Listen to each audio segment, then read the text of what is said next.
먼저 박인재 공동의장님 나오셔서 개선을 하시겠습니다.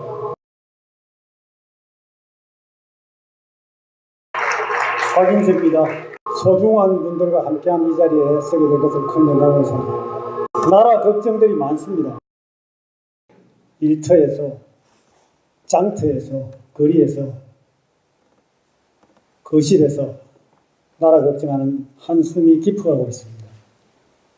걱정만 하고 있을 수 없어서 이 자리에 이렇게 모였습니다. 함께하는 여러분들 정말 든든합니다. 이 자리를 격려해 주시기 위해서 귀한 걸음을 해주신 여러 어른들께 다시 한번 감사의 말씀을 드리면서 이제 플랫폼 자유와 공화 창립총회의 개회를 설명합니다.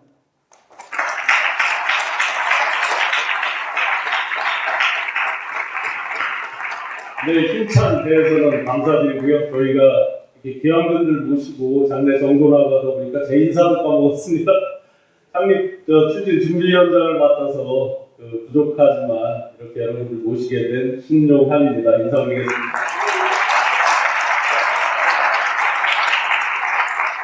네, 제가 누군가 궁금하신 분들이 많으실 텐데요. 네, 저는 오늘 이 뜻깊은 자리를 함께하게 된 방송인 이서영이라고 합니다. 반갑습니다.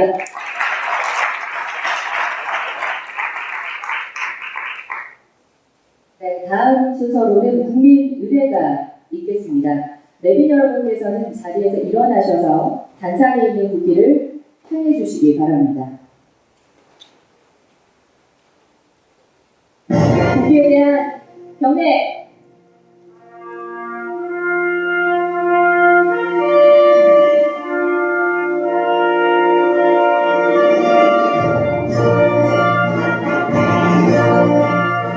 나는 자랑스러운 태극기 앞에 자유롭고 자유로운 대한민국의 무궁한 영광을 위하여 충성을 다할 것을 굳게 다짐합니다.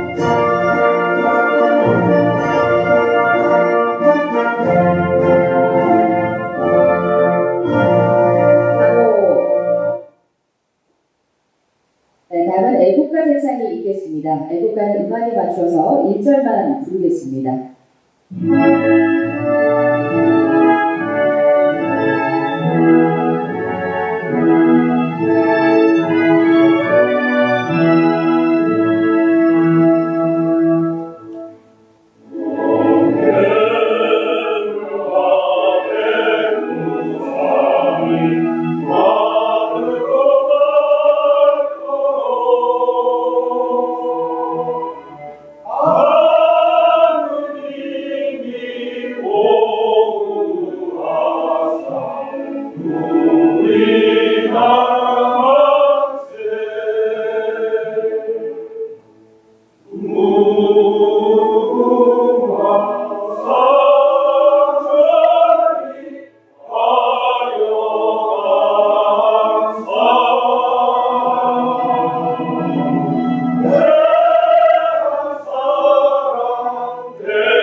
다음은 순국선열에 대한 묵념이 있겠습니다. 또 묵념.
분들은 자리에 착석해 주시면 감사드리겠습니다. 네, 오늘 바쁘신데도 불구하고 정말 귀하신 분들께서 함께해 주셔서 진심으로 감사드립니다. 우리 오늘 함께해 주신 한 분 한 분 소중하게 모두가 다 훌륭하신 내빈들이신데 몇 분만 시간 관계상 이렇게 소개 올리도록 하겠습니다. 멀리 제주에서 또 바쁜 도정에도 불구하시고 원걸음 해주셨습니다. 원희룡 제주도 이사님 소개 올리겠습니다. 네, 큰 박수 부탁드립니다. 감사합니다. 네, 바른정당 대표를 역임하시고 지금 국회의원이신 유승민 대표님, 유승민 의원님 소개해드리겠습니다. 네, 고맙습니다. 감사합니다. 바른미래당 정운천 의원님 참석하셨습니다. 감사합니다. 네, 바른미래당 하태경 의원님 참석하셨습니다. 어서 오십시오. 네, 감사드립니다. 네, 바른미래당 유의동 의원님 참석하셨습니다. 네, 감사드립니다. 조혜진 전 국회의원님 참석하셨습니다. 우리 같이 수고해주셔서 감사드립니다. 네, 고맙습니다. 제가 잘 이렇게 가려져서. 죄송합니다. 아까 밖에서 인사드리고, 자유한국당 정종석 의원님 오셨습니다. 감사드립니다. 왜 좀 앞에 안 나오시고요?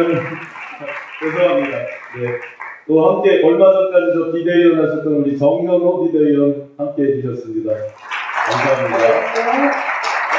아까 이기재 위원장님도 아까 계셨는데 이기재 위원장님 함께 하셨습니다. 네. 반갑습니다. 윤석대 위원장님 함께 해주셔서 감사드립니다. 네, 큰 박수 부탁드립니다. 고맙습니다. 정말 많은 분들이 함께 해주셨는데 일일이 다 소개에 올리지 못해서 정말 죄송합니다. 우리 모두 VIP라고 생각하고 다 같이 박수 한번 치겠습니다.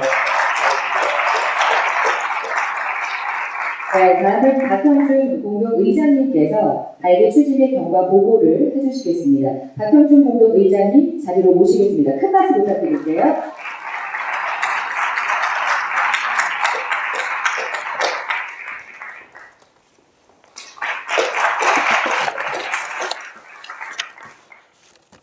이렇게 바쁘신 시간에 참여해 주셔서 대단히 감사합니다. 저희 플랫폼 자유와 공화는 지난해 대한민국의 미래를 걱정하는 합리적인 보수와 중도 세력을 지향하는 분들이 모여서 지금 대한민국이 어디로 가야 하고 지금 이 시대에 필요한 가치가 무엇이고 또 새로운 대안들을 어디서부터 모색해야 될 것인가에 대한 토론을 하기 시작했습니다.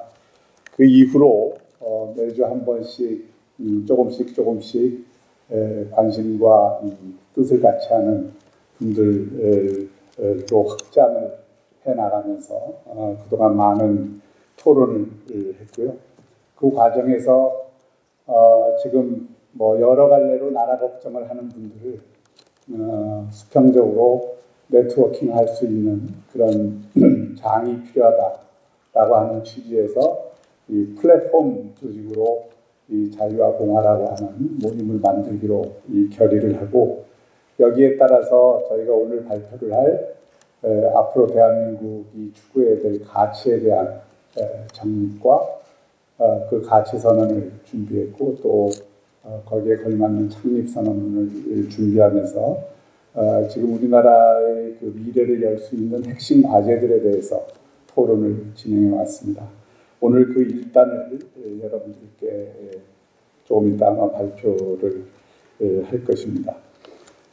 그리고 2019년 2월 말부터 저희가 각 분야별로 무엇을 어떻게 할 것인가에 대한 토론을 지금 So What 토론이라고 하는 방식으로 각계의 전문가들을 모시고 계속 토론을 진행을 하고 있습니다. 2019년 2월 25일 국회의원회관 소회의실에서 플랫폼 자유와 공화 발기 준비 모임을 개최했고요.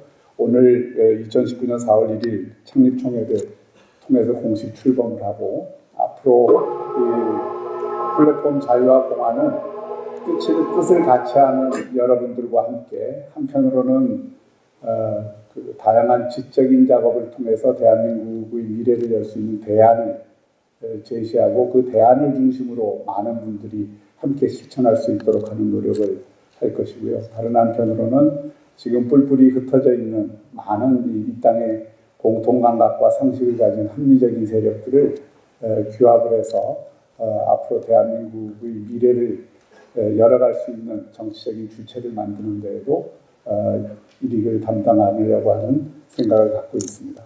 계속 많은 관심과 성원을 부탁드립니다. 감사합니다.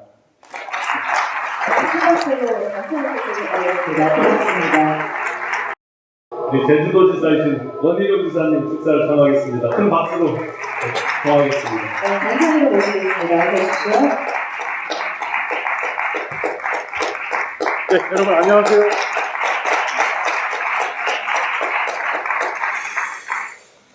예, 멀리서 왔다고 순서를 주시는 데에 감사를 드리고 사실 오늘 월요일이라 일과 업무 중에 나왔습니다.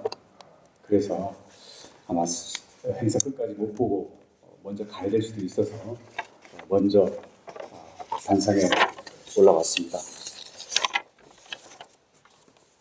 우선 진심으로 우리 플랫폼 자유와 공화의 창립을 축하드립니다. 오늘 이 자리에 계신 면면들을 보니 그동안 정말 우리 대한민국의 합리적인 개혁을 위해서 각자의 자리에서 열심히 하던 분들이 모여서 이제 새롭게 틀을 만들고 거기에 공통의 내용을 담고자 하는 것 같습니다. 목말라 기다리는 사람들이 매우 많이 있습니다. 저도 그 중에 한 사람입니다. 제 옆에도 그런 사람들 많이 있습니다. 앞으로 자유와 공화, 더 많은 사람, 더 많은 내용과 힘을 모을 수 있는 그런 큰 틀의 정신으로 정진을 해주셔서 대한민국의 미래를 열어나가는 물꼬를 틔우는 큰 세력화의 결정적인 도구로서의 역할을 해주시기를 부탁을 드리겠습니다. 그 길에 저와 또 제 옆에 있는 많은 분들 함께할 것을 약속을 드립니다. 지금 대한민국은 미세먼지 심각 단계입니다.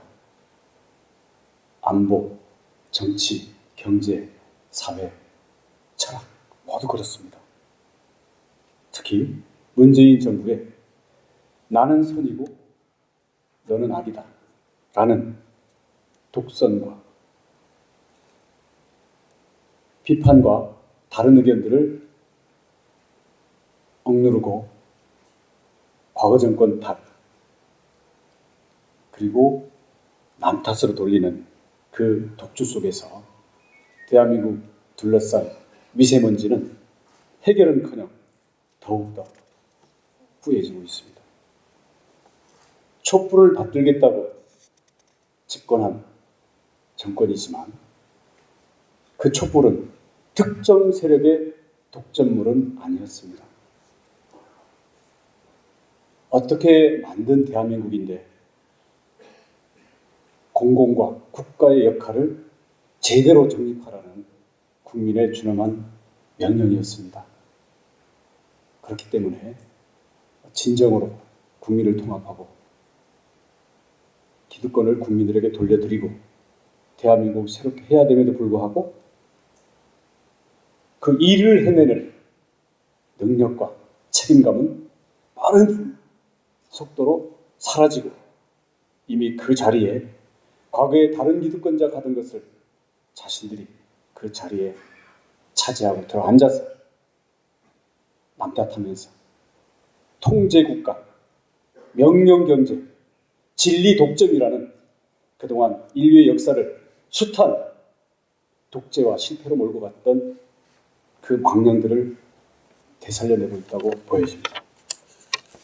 어제의 촛불이 오늘 지금 정부를 향하지 않는다고 보장할 수 없습니다.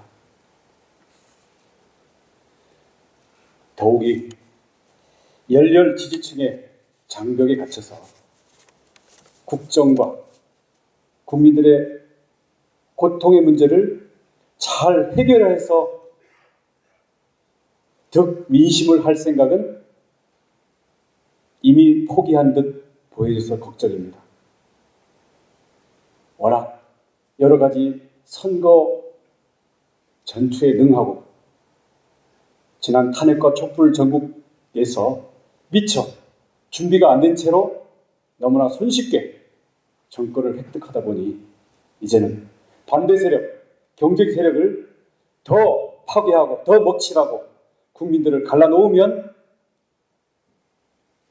몇십 년 집권할 수 있다라는 권력과 집권 전략에만 몰두된 그러한 정치 집단의 모습을 보는 것 같습니다. 그렇기 때문에 많은 국민들이 정말 처절하게 묻고 있습니다. 우리 대한민국에 희망이 있는 거냐?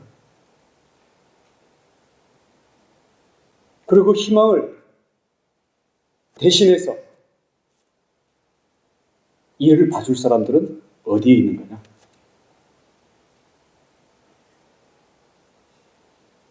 소위 진보와 보수의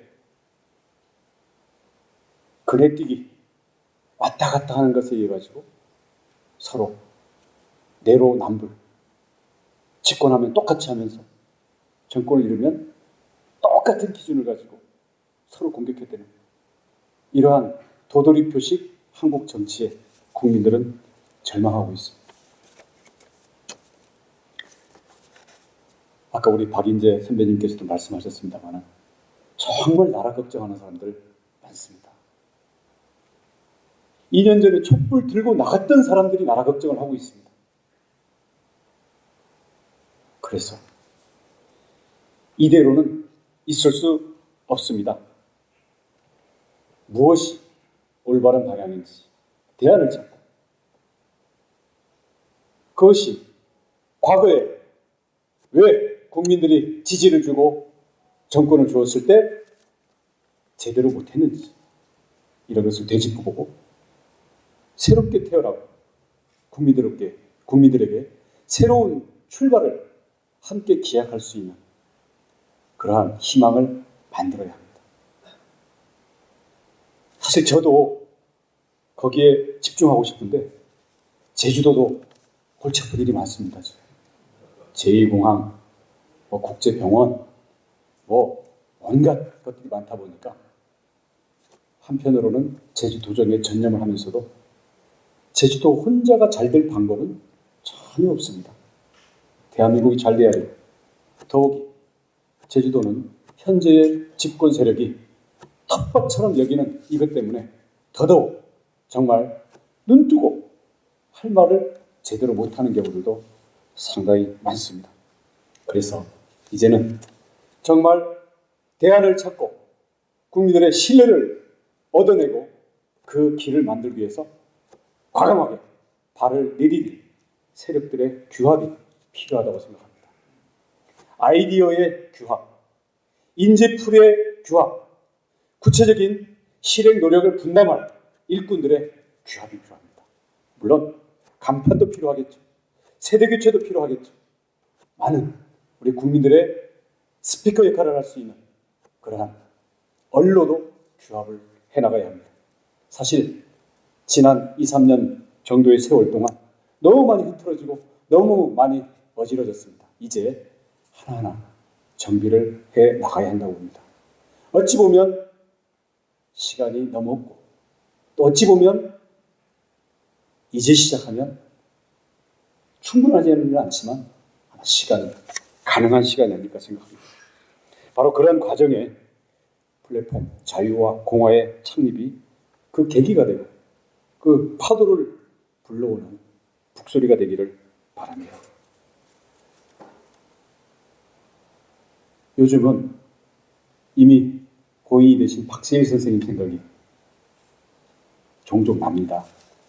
그때 쓰셨던 대한민국의 선진화 전략이라든가 이런 책들을 가끔씩 들춰보게 되는데 우리에게는 깃발이 필요합니다.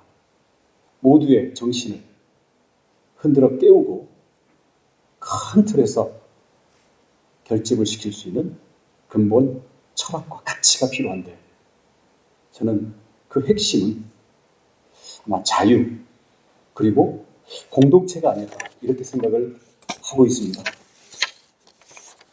그런데 플랫폼 자유와 공화, 사실 공화라는 말은 조금 어렵게 느껴지더라고요. 이거 뭐 미국 공화당인가? 우리나라 왕도 없는데 우리 교과서적으로 공화가 뭔가? 근데 아마 그 공화는 자유로운 시민들의 결합으로 이루어진 공동체를 그 공공의 역할에 의해서 잘 관리하고 요새 말로 거버넌스에 나가는 그런 과정, 그리고 국민 주권이 쉽게 이념과 특정 집단의 파퓰리즘과 폭력으로 치닫는 것들에 대해서 냉철하고 점진적인 그러한 방법까지 담은 그런 게 아닌가 생각을 하고 있습니다. 공화가 뭔지는 앞으로 제가 이 플랫폼에 와서 공부를 해야 되겠습니다만은 돌아가신 우리 박세일 선생님께서는 공동체 자유주의라는 이름으로 자유가 인류 역사 발전의 근본 동력이었고 자유의 확대가 인류 진보의 측정 가치 기준이었다라는 그러한 확고한 인류의 경험 그리고 그 기초 위에 이 자유가 개개인과 이해관계의 무한 원심력에 의한 해체가 아니라 공동체를 끊임없이 재정립하고 끊임없이 통합해 나가는 그러한 원리로서 공동체 자유주의를 설파하신 게 아닌가. 물론 저는 제가 편하게 그렇게 이해를 했는데 지금 그 기억도 흐릿해져 있고 그것을 담당해서 실천하고 있는 주체가 너무 약합니다. 사실은 자유주의에 기초한 공동체의 통합을 이끌고 가야 될 우리 보수 야당은 과거에 잘못된 역사의 실책과 그 망령에서 아직도 충분히 벗어나지 못한 것 같습니다. 이제 우리 국민들은 현재의 권력의 기득권에 취해서 촛불을 배반하고 촛불을 팔아먹고 있는 현재 집권 세력과 여기에 대해서 단순한 반대를 위한 반대로 반사 이익을 기대고자 옛 습성을 아직 못 버리고 있는 또 하나의 야당의 축에 대해서 국민들이 채찍을 들고 그 변화를 파죽지세처럼 현실에 시원시원하게 제시해 나갈 그러한 세력이 출현 그리고 그 실천의 모습들을 기다리고 있다고 봅니다. 앞으로 우리 플랫폼 자유와 공화가 정말 그 플랫폼이 되고 나라를 걱정하는 많은 국민들 그리고 또 다른 집단들과도 사통팔달로 서로 소통하고 의견을 모아나가면서 대한민국을 새롭게 하는 진정한 합리적 개혁 세력의 집합처이자 출발점으로서 우리 역사의 페이지를 뚜벅뚜벅 써 나가기를 바라겠습니다.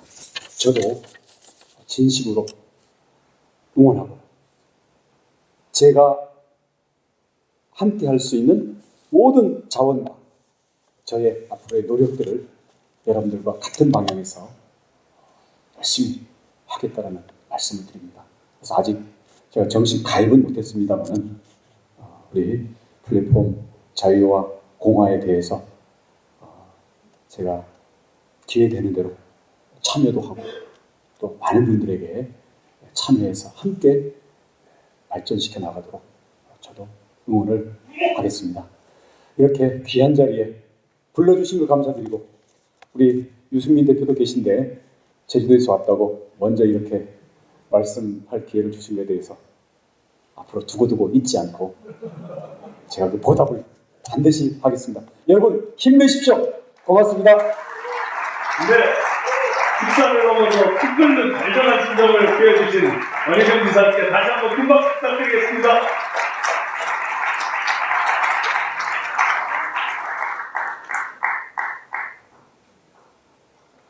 네, 감사드립니다. 다음에는 제주에서 오신 원지사님께 양보해 주신 유승민 대표님을 모시겠습니다. 큰 박수로 환영하겠습니다.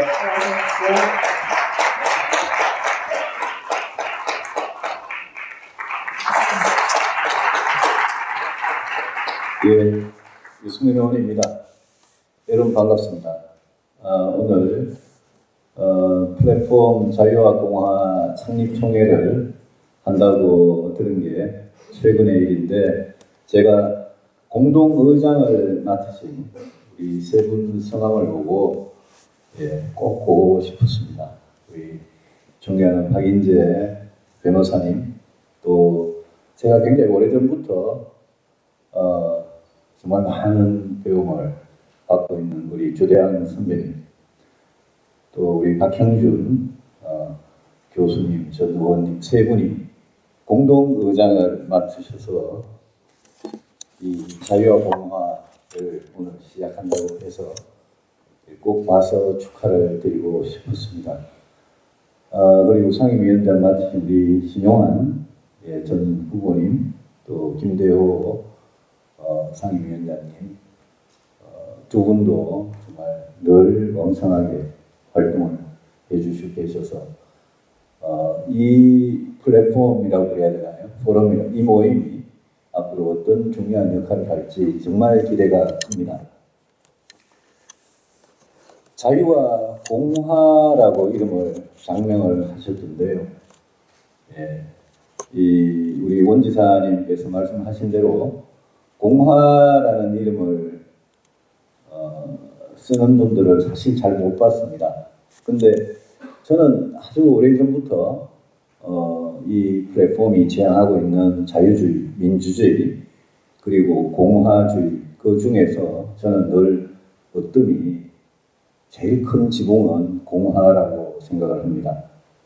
100년 전 이맘때쯤 우리 선조들이 대한민국 임시정부 헌장 1조에 문재인 대통령도 얼마 전에 강조하셨듯이 우리 대한민국의 국채를 민주공화제로 정했고 48년에 우리 선배들께서 재헌헌법을 만드실 때 헌법 1장 1조에 민주공화국인 걸 분명히 했는데 1987년 민주화 이후에 30년이 넘는 그런 세월이 지났습니다만 과연 대한민국이 자유, 민주, 공화 이 가치를 제대로 구현하고 있느냐, 우리가 그런 나라에서 살고 있느냐, 그렇지 않다라고 생각하는 국민들이 굉장히 많고, 특히 지금은 우리의 미래에 대한 불안이, 아까 우리 원지사께서 제주도 조정만 열심히 하시는 줄 알았더니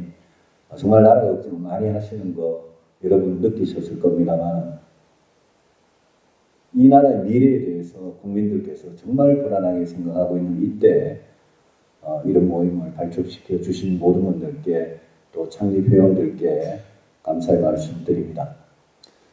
저는 우리 대한민국이 지금 보수가 집권을 하든 진보가 집권을 하든 5년 단위로 계속 우리 국민들이 이 나라가 가는 길에 대해서 정말 실망을 하고 희망을 갖지 못하는 그런 악순환을 5년마다 반복하고 있다고 생각을 합니다.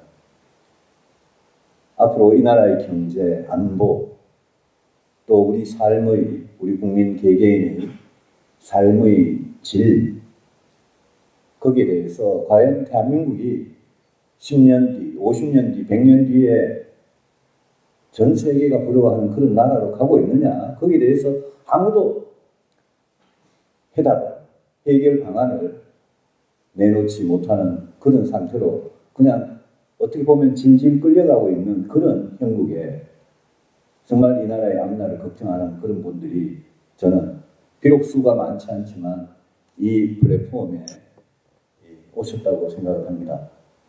플랫폼이라는 게 요즘 굉장히 유행하고 있는 말입니다만 그냥 뭐라 그럴까요? 정거장입니다.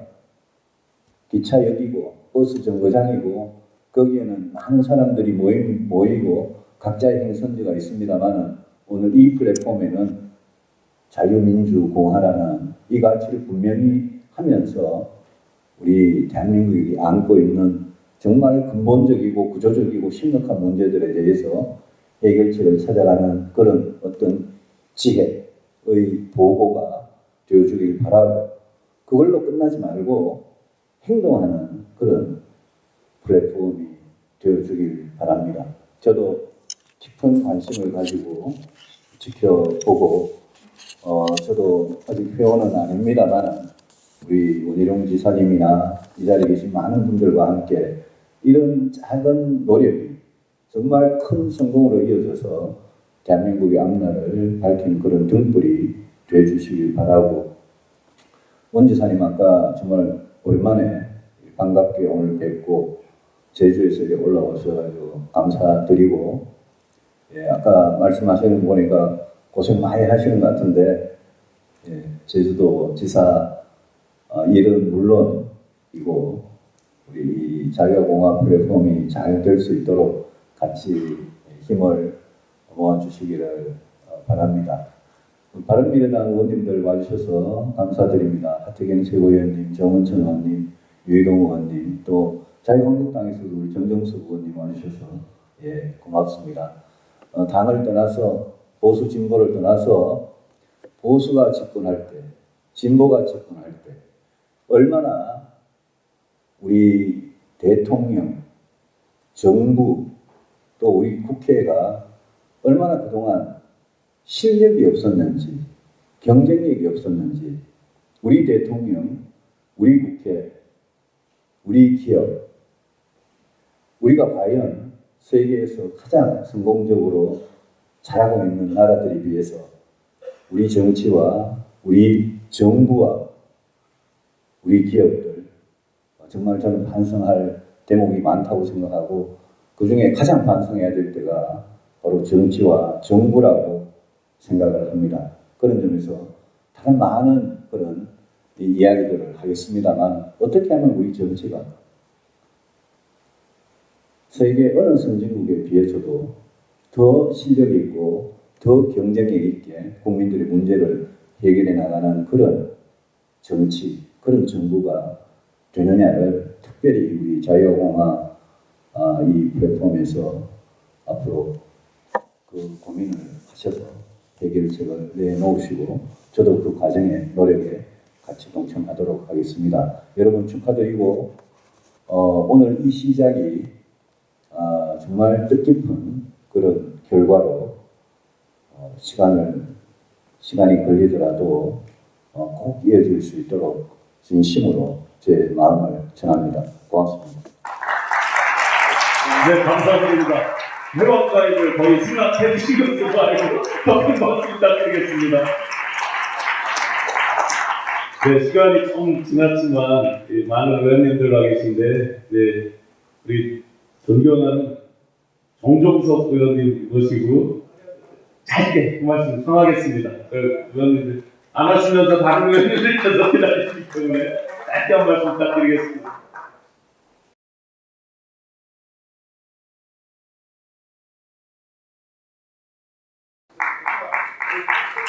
네, 큰 박수로 맞이해 주시죠.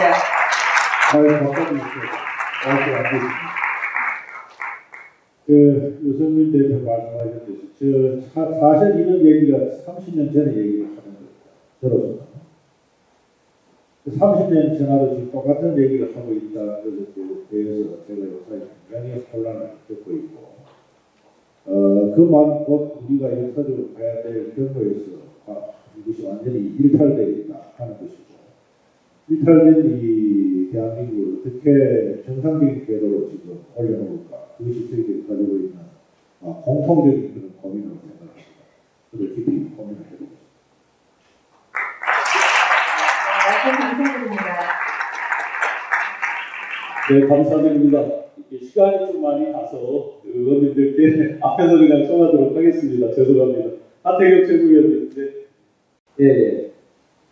여기 모이신 분들이 예전까지 좀 긴 호흡으로 보면서 이 건강한 중도 보수 지역 정권의 판을 어떻게 완전히 새 판으로 갈아볼 거냐 그런 생각들을 하면서 모이신 거라고 생각합니다. 그 자리에 저도 여러분들과 늘 함께 있도록 하겠습니다. 고맙습니다. 감사의 박수 부탁드립니다. 호남을 대표하시는 우리 정은철 의원님 부탁드리겠습니다. 네, 감사합니다. 네, 박수로 맞이해주시죠. 얼마 전에 그 121층 롯데월드를 보니까 뿌연 미세먼지에 전혀 보이질 않아서 대한민국 정치, 경제, 사회 문화, 또 계층 간에 투자 산업을 하는 것 모두가 다 지금 미세먼지 같은 뿌옇한 그러한 마음으로 지금 있는 것 같습니다. 이 사회가 그거를 해결하고 그걸 깨끗하게 만들어내는 그러한 일을 하시는 분들을 간절히 바라고 있는 것입니다.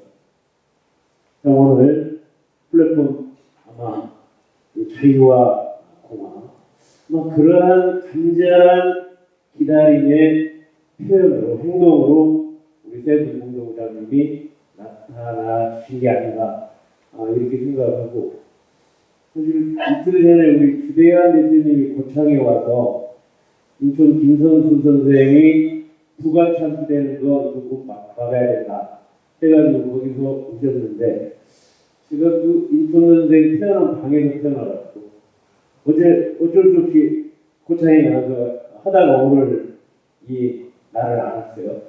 우리 박형준 교수님은 제가 장관할 때 정무수석으로 저를 전라도 부지사로 내려 보낸 그 장군이에요. 하여튼 우리 김대호 대연구장님 문자로 주시고 하여튼 결론 내겠습니다. 여러분들께서 이 미세먼지 같은 뿌옇한 대한민국 어떻게 만든다는데 여러분들이 힘을 모아서 이 맑은 하늘을 만들고 맑은 마음을 만들어낼 수 있도록 해주시기 바랍니다. 감사합니다. 네, 감사의 박수 부탁드리겠습니다. 고맙습니다. 시간이 많이 지났지만 정말 귀한 우리 청년 한 분만 제가 소개해드리고 30초 스피치 청하겠습니다. 오늘 만우절입니다. 많은 언론에서 아마 김정은 위원장 외사고 뉴스들 많이 보셨을 겁니다. 우리 제 회원이기도 하고 멘토 동생이기도 한 우리 김태희 청년 정말 힘들게 고생하는데 큰 박수로 격려 부탁드리겠습니다. 네, 박수를 맞이해 주시죠. 여러 어르신들 이어서 이렇게 발언하는 게 많이 어렵습니다. 제가 그런 멘트라도 이해해 주셨으면 좋겠고 오늘 플랫폼 자유와 공헌하는 말이 저 같은 젊은 세대에도 와닿을 수 있고 이렇게 어르신들과 젊은 분들 함께 모일 수 있는 자리가 만들어졌다는 점에서 정말 기대를 많이 품고 자리를 했습니다. 그래서 저는 이 자리를 유산을 물려받고 싶다. 아까 또 대한민국이 어떻게 만들어졌고 어떻게 지켜가는가라는 말씀을 해주셨는데 저도 이제 이 대한민국을 지켜나가고 우리의 가치를 지켜나가는데 일조를 하고 싶은 청년입니다. 많이 가르쳐 주시고 잘 이끌어 주셨으면 좋겠습니다. 감사드립니다. 네, 박수로 감사드리겠습니다. 고맙습니다. 네, 식사를 해주신 분도 그리고 하지 않으신 분도 다 같은 마음이라는 생각을 하고요. 오늘 이 자리 끝까지 즐거운 마음으로 함께해 주시기 바랍니다. 다음은 안건보고 및 의결 순서를 갖겠습니다. 박형준 공동의장님께서 수고해 주시겠습니다. 다시 한번 박수 부탁드립니다. 고맙습니다.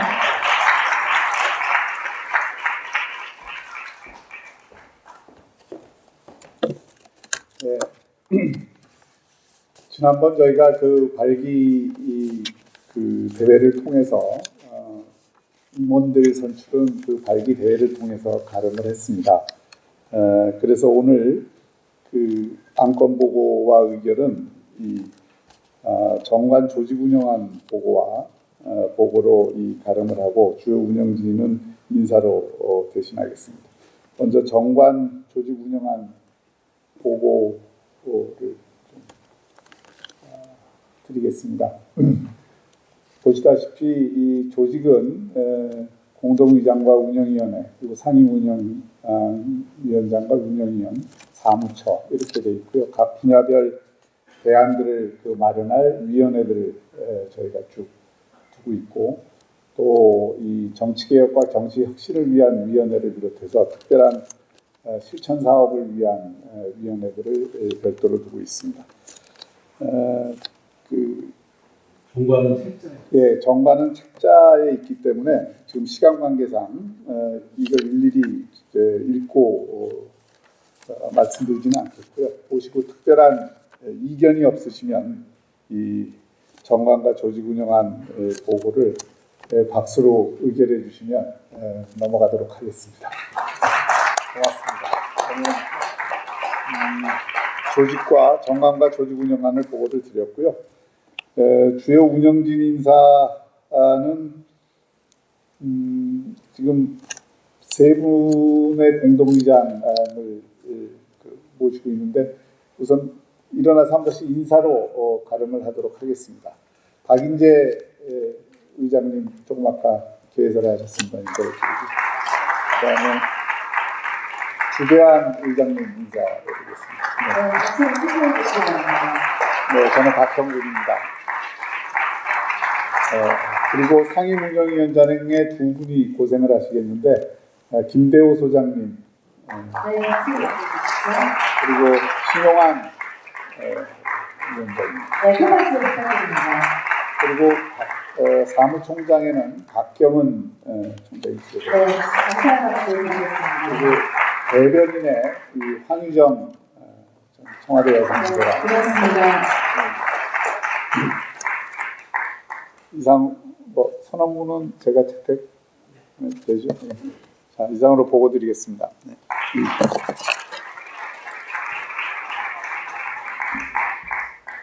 네, 다음은 창립선언문 낭독이 있겠습니다. 낭독은 김대호 상임위원 운영위원장님께서 수고해 주시겠습니다. 앞으로 나오시는 동안 큰 박수 부탁드리겠습니다.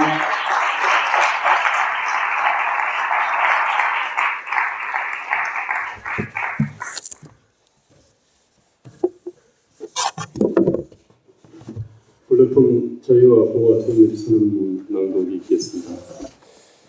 이 선언문은 20대부터 60대까지 참 나라 현실에 대해서 이렇게 깊은 고민을 하는 분들이 단어 한 단어 한 단어 한 구절 한 구절을 가지고 참 많은 토론을 했고 깊은 고민을 했습니다. 단어 하나 우리 이 문장 하나에 제 나름대로의 어떤 깊은 어떤 고민들이 여기에 다 묻어가 있습니다.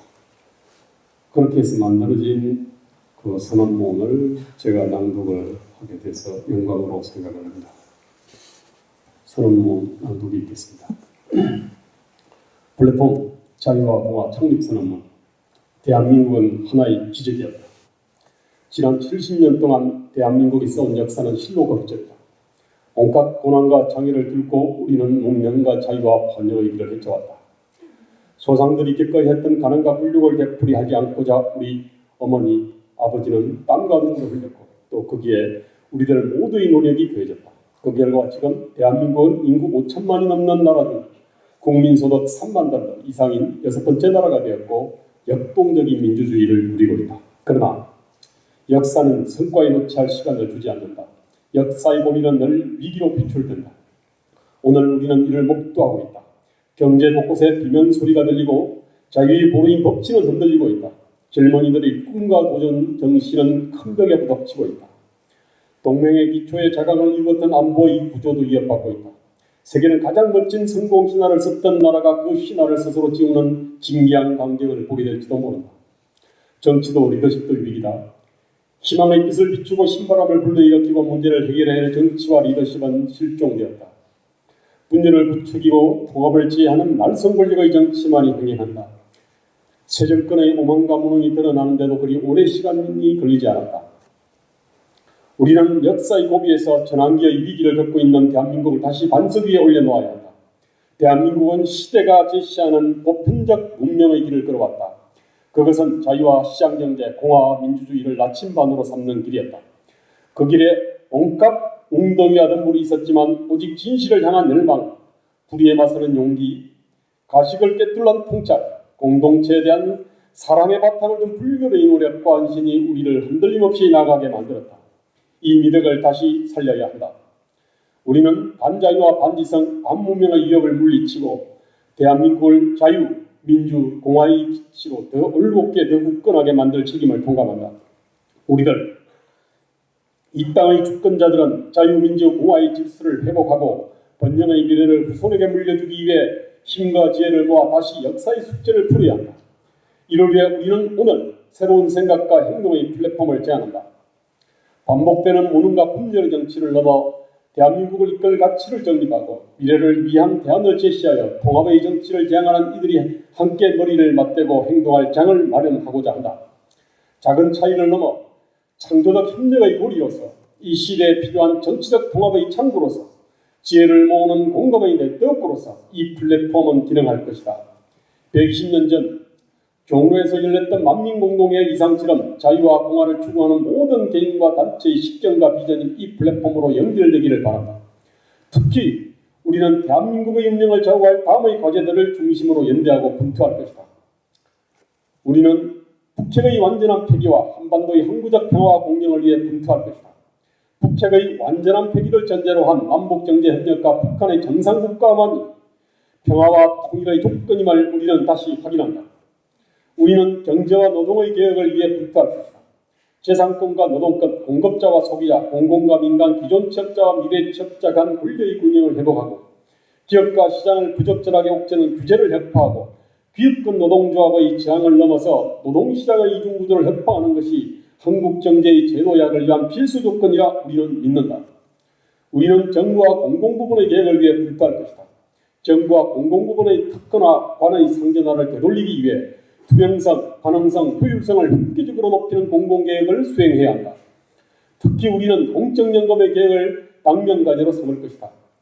공적연금의 전행적 권력 독점을 지향하고 현재 세대가 미래 세대를 약탈하는 것이 아니라 공생의 동반자 관계를 맺도록 연금개혁을 이뤄내야 한다.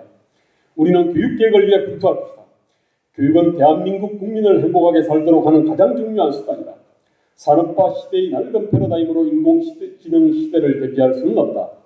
인성과 창의성, 공감과 협업 능력을 갖는 인재를 키우고 자신이 좋아하는 일을 잘할 수 있게 만드는 교육으로 바꿔야 한다. 이를 위한 대안을 제시하고 국민적 합의를 이끄는 교육개혁 운동을 전개할 것이다. 우리는 정치의 정상화를 위해 분투할 것이다. 자유와 공화를 지향하는 정치 세력의 규합과 통합을 통해 정치 역설에 나설 것이다. 문제를 생산하는 것이 아닌 해결하는 정치, 적대적 공생의 정치가 아닌 협치의 정치로 바꾸는 데 힘을 모을 것이다. 우리는 대한민국이 앞날에 위기의식을 갖는 모든 사람들이 이 플랫폼에서 만나기를 원한다. 특히 청년들의 참여를 호소한다. 미래의 주인이여 진정한 세계 시민인 대한민국 청년들이여 더 이상 조국의 태행과 위기를 방관하지 말라.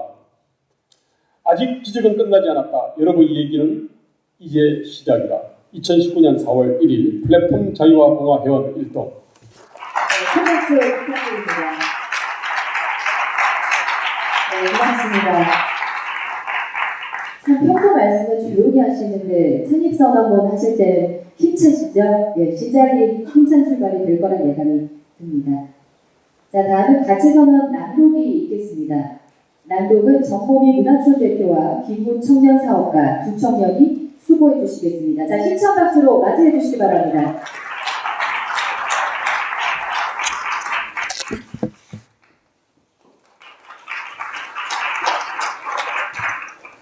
플랫폼 자유와 공화 가치 선언. 대한민국은 자유의 나라다. 대한민국의 정체성은 무엇보다 자유의 가치에 뿌리를 둔다. 자유를 위협하는 공산주의를 물리치고 시장 경제의 기초에 경제를 발전시킴과 동시에 자유를 왜곡했던 독재를 극복함으로써 식민지를 거친 나라 중에 자유민주주의를 구현하고 선진국 대열에 들어선 유일한 나라가 바로 대한민국이다. 이 대한민국의 역사에 대해 우리는 무한한 자긍심을 가지며 이 역사를 계승, 발전시키는 것이 우리의 의무이다. 대한민국 국민은 평등한 자유를 누린다. 국민 누구도 본원적 자유권에서 차별을 받지 않는다. 자유는 간섭받지 않을 권리와 예속되지 않을 권리 두 가지를 기둥으로 삼는다. 나의 자유는 타인의 자유와 분리될 수 없다. 나의 자유만큼 타인의 자유가 존중되며 나에게 타인의 자유를 침해할 자유는 없다. 그러므로 자유는 책임과 분리될 수 없다. 책임 있는 자유야말로 사회를 믿음의 기초 위에 세울 수 있다. 자유는 법에 의해 보장되며 법치를 통해 구현된다. 대한민국은 민주공화국이다. 공화주의의 세 가지 원리는 국민주권, 공공선, 그리고 시민적 덕성이다. 공화주의는 전 재정과 독재를 용납하지 않는다. 권력은 국민으로부터 나오며 선출된 권력은 공공선을 위해 사용되어야 한다. 소수의 권력자에 의한 권력의 자의적 남용을 배격한다. 이를 위한 가장 중심적인 장치는 대의제와 삼권 분립이다. 대의 민주주의는 역사의 산물로서 직접 민주주의보다 진화한 제도이다. 직접 민주주의는 부분적으로 대의 민주주의를 보완한다. 입법부, 행정부, 사법부의 견제와 균형에 기초한 삼권 분립은 권력의 집중과 남용을 막고 국민 주권을 실현하기 위한 고도의 방편이다. 시민들이 정치와 공적 생활에 적극적으로 참여하고 소통하는 성숙한 시민사회가 있어야 공화주의는 완성될 수 있다. 경제의 중심은 시장경제이다. 법률이 금지하는 독과점과 불공정 행위에 저촉되지 않는 한 시장에서 개인과 기업의 자유로운 경제활동은 확고히 보장되어야 한다. 정부는 경쟁에 의해 촉진되는 기업가 정신과 혁신 역량을 촉진할 의무가 있다. 시장에 대한 정부의 지나친 간섭과 규제는 경제의 활력을 떨어뜨리고 국리 민복을 위한 경제 성장을 저해야 한다. 개인과 사회가 국가보다 커야 한다. 우리는 개인과 사회의 자율성이 약화되고 국가에 대한 의존도가 높아지는 나라를 원하지 않는다. 국가는 국민 각자의 자아 실현을 지원하고 개인들 간의 자유로운 연대와 협력을 강화하는 데 기여해야 한다. 우리는 자율적인 개인들이 공감과 사랑, 연대와 자애를 통해 구축한 공동체와 시민사회를 소중하게 여기고 키워가야 한다. 가족은 공동체의 기초 단위이며 인간 행복의 가장 기본적인 토대이다. 시대의 변화에 따라 대가족 사회에서 핵가족 사회로, 핵가족 사회에서 다시 다양한 형태의 가족이 공존한 사회로 바뀌어왔다. 이처럼 가족의 형태가 다양화되더라도 가족의 가치는 줄어들지 않는다. 가족의 가치를 높이고 가꾸어가는 것은 우리의 소중한 의무이다. 기회는 공정해야 하며 개인의 노력과 재능의 차이에 의한 것 이외의 불평등은 원칙적으로 인정되지 않는다. 불평등을 심화시키는 비합리적 지배 추구와 특권은 용인될 수 없다. 최소한의 물질적 보장은 자유의 경제적 기초이다.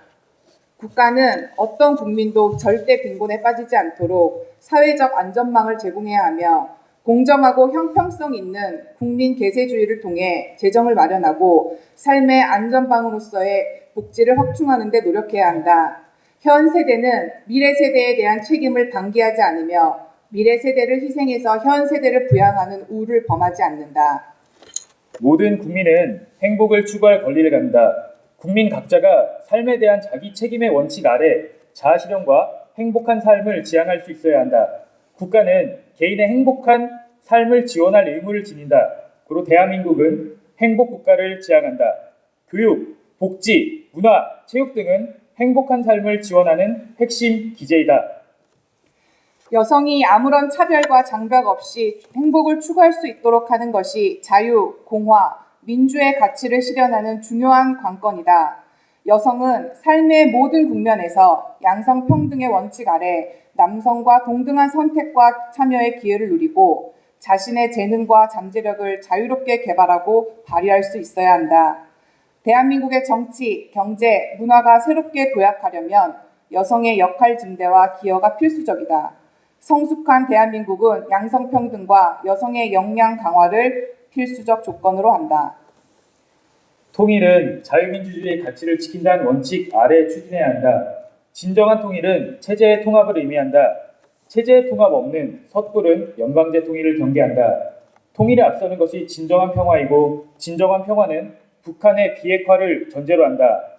완전한 비핵화라는 담보 아래 남북 교류와 협력을 적극적으로 추진하고 이를 통해 남북이 공동 번영한 가운데 체제의 차이를 극복해야 통일은 가능하다.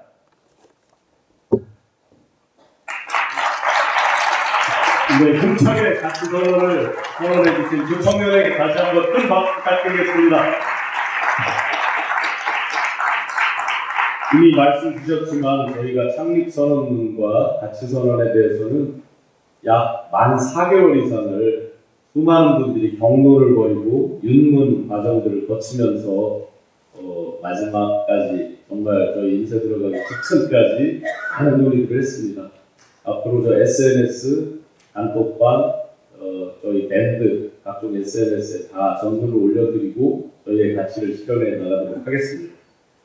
다음은 저희가 플랫폼 자유화 공화가 중점적으로 추진하고자 하는 5가지 분야에 대해서, 중점 사업 분야에 대해서 추진 과제, 중점 추진 과제에 대해서 각 분야 전문가분들께서 발제를 해주시겠습니다. 짧게 오늘은 토론이라든지 이렇게 할 시간적 여유는 안 돼서 짧게 5분 정도씩 분야별로 발제를 하도록 하겠습니다. 우선 5가지 분야는 국회 외교안보, 경제 일자리, 공공개혁, 그리고 교육개혁, 그리고 에너지 원전정책 개혁, 이 5가지를 저희가 중점 과제 분야로 보고 있는데요. 그 중에서 맨 첫 번째 외교안보 개혁에 대해서 협력 안보연구원장을 맡고 계신 우리 이인대 박사님께서 발제해 주시겠습니다. 큰 박수 부탁드리겠습니다.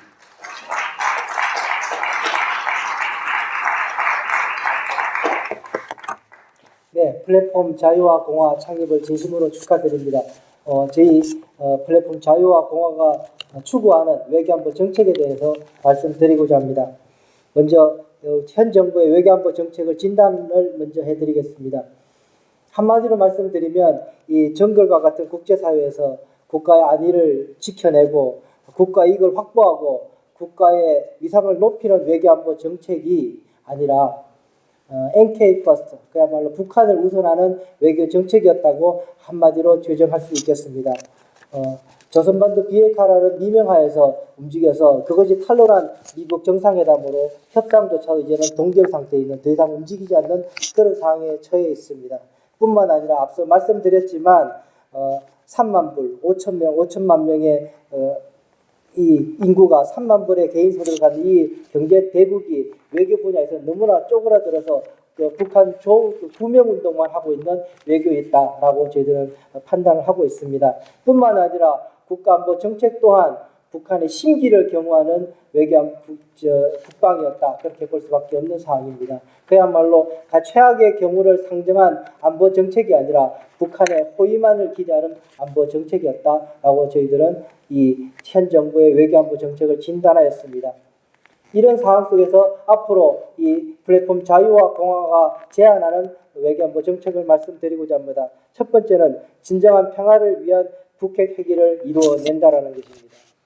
현재 경제 제재는 그야말로 비폭력적이며 평화적인 북핵 해결 수단의 유일한 카드입니다. 그렇기 때문에 이 경제 제재를 통해서 북한 핵을 포기시켜야 하는 절체절명한 지금 상황에 와 있다고 말씀드립니다. 이를 해결하기 위해서는 이 경제 제재의 효율성을 높여야 합니다. 국제사회가 유엔이 하고 있는 것만 쳐다볼 것이 아니라 대한민국이 나서야 합니다. 대한민국이 주도적인 입장에서 이 국제 북한 대북 제재를 더욱더 주도적으로 나가야 하는 감시망을 만들어야 합니다. 200여 개의 제공간들은 그냥 있는 것이 아니라 전 세계적인 감시 네트워크를 동원해서 어디에서 유엔 제재를 위반하고 있는지를 상호 그 현지국에서 판단하고 찾아서 신고를 하는 체제를 갖추는 것이 우리 대한민국이 외교가 가장 먼저 해야 될 일이라고 생각을 합니다. 그렇지만 제재가 진행되는 동안이라도 우리는 북한을 위해서 할 수 있는 일이 있다면, 북한 주민을 위해서 할 수 있는 일이 있다면 해야 한다고 생각합니다. 따라서 대규모 경제 사업은 하지 못할지라도 긴급 경제 지원 프로그램은 적극적으로 가동을 해서 비료나 식량이나 여러 가지 문제들을 해결하기 위한 단기적인 프로젝트는 적극적으로 추진할 수 있다라고 생각을 합니다. 세 번째, 남북경협은 중요합니다. 그러나 남북경협은 북한 핵면제 포기를 위해서 써야 할 중요한 카드입니다. 따라서 현재 상황 속에서 남북경협개성공단, 금강산 관광뿐만 아니라 도로 연결 사업 등 대규모 프로젝트들은 우리를 대한민국을 겨냥하고 있는 단거리 탄도미사일, 북한의 탄도미사일 폐기와 연관돼서 협상을 추진해야 됩니다. 장거리 핵무기 ICBM은 미국이 우선적으로 북한과 협상을 할 것이지만 그것과 함께 우리는 단거리 핵미사일에 대해서는 우리가 주도적으로 북한과 협상을 통해서 카드를 활용해야 합니다. 무엇보다도 중요한 것은 북한의 핵의 진실을 알아내는 것입니다. 그것이 무엇이냐면은 북한 핵 리스트를 신고를 받아내는 것입니다. 실제로 지금은 북한이 얼마만큼의 핵물질과 얼마만큼의 핵탄두를 가지고 있는 것조차도 국제사회는 100% 알지 못합니다. 진실을 알지 못합니다. 진실을 알지 못하기 때문에 해결 방법 또한 모호할 수밖에 없습니다. 가장 먼저 해야 될 것은 핵에 대한 신고를 확실하게 받아내는 것입니다. 신고를 받고 거기에 따른 로드맵, 해체 절차가 포함되어 있는 상응 조치가 포함되어 있는 로드맵을 확실하게 국제사회와 북한이 합의를 하고 차근차근 이루어내야 하는 것입니다. 이것이 바로 제재를 통한 북한 핵 문제 해결의 핵심이라고 봅니다. 두 번째는 평화 결정권을 확보해야 합니다. 평화는 그저 북한의 선의에 의해서 지켜지거나 담보할 수 없는 것입니다. 우리의 실력이 필요합니다. 우리의 능력이 필요합니다. 그런 차원에서 우리의 능력으로 우리 북한 핵 문제 이후에 만약에 경제 제재를 통해서 외교적 해법으로 북한 핵 문제가 해결되지 않는 경우를 대비해서 우리의 능력을 키워야 합니다. 무엇보다도 그것을 위해서는 첫 번째 북한을 대응하기 위한 정밀 유도 병기 공격 능력을 강화시켜야 합니다. 핵에는 핵이 아니라 유도 병기를 통해서 북한 지휘부를 겨냥할 수 있는, 위협할 수 있는 우리의 무기가, 체계가 차근차근 준비되어야 합니다. 두 번째는 거물망 대공 방어 체계를 갖추어야 합니다. 사드 하나가 있는데 그것으로 지금 수도권을 방어할 수 없습니다. 수도권을 방어할 수 있게끔 경기 북부 내지 남부에 사드를 더 우리의 주한 미군이 가지고 있는 사드가 아니라 우리의 재정 능력으로 우리 대한민국 국군이 갖는 사드 배치를 적극적으로 검토해야 합니다. 플랜 B가 필요하다는 겁니다. 뿐만 아니라 이스라엘이 가지고 있는 아이언돔이나 아이언빔 같은 단기 탄도미사일과 장사정포를 대응할 수 있는 시스템을 갖추어야 합니다. 아이언돔 같은 경우에는 장사정포를 잡아내는 기술인데요. 탄막을 형성합니다. 상대방에서 장사정포를 쏘게 되면은 먼저 탄막을 형성해서 다 걸려서 더 이상 수도권을 넘어가지 못하게 하는 것이 아이언돔, 그래서 돔이라고 그럽니다. 아이언돔 같은 기술들을 적극적으로 도입할 필요가 있다라는 생각이 듭니다. 세 번째로는 이에는 이가 아니라 핵을 가지고 있다고 해서 같이 우리가 핵을 갖는 것이 아니라 그야말로 미국의 핵 전략을 공유하는 것입니다. 미국이 가지고 있는 전략을 핵에 관한 전략을 우리가 함께 고민하고 함께 디자인해서 그것을 미국과 함께 갖추어 놓는 것입니다. 비록 대한민국 땅에는 핵이 배치되지 않더라도 미국의 핵 전략을 함께 공유함으로 인해서 북한의 핵을 대응할 수 있는 시스템을 만들어내는 겁니다. 그래서 이름하여 저는 그것을 핵 공유 전략이 아니라 핵 전략 공유를 통해서 우리가 앞으로 북한을 대응할 시스템을 만들어야 된다라는 것이 평화 결정권 확보를 위해서 중요하다고 봅니다. 세 번째로는 국민이 자랑스러운 세계 속에 대한민국을 만들어야 합니다. 외국에 나서 대통령이 북한 구명운동만 앞장서는 것이 아니라 그야말로 대한민국의 위상을 높이고 대한민국의 국익을 확보하는 전략을 세워야 합니다. 그러기 위해서 인권이나 환경이나 사이버 테러나 이러한 새로운 아젠다에 대해서 대한민국 정부가 앞서서 새로운 이슈를 선점해서 앞서 나가야 될 필요가 있습니다. 뿐만 아니라 일자리가 어려운데 우리 청년들이 해외 외국에 나가서 활개 필 수 있게끔 일자리를 터주는 일자리 외교도 적극적으로 추진해야 됩니다. 제가 볼 때는 이 세 가지 전략을 통해서 대한민국이 보다 보람차고 자랑스러운 대한민국이 되어야 된다고 생각합니다. 이것으로 간단하게 마치도록 하겠습니다. 감사합니다. 네, 감사드립니다. 다시 한번 국제 외교안보에 대해서 소머리 발제해 주신 이인배 박사님께 큰 박수 부탁드리겠습니다. 네, 고맙습니다.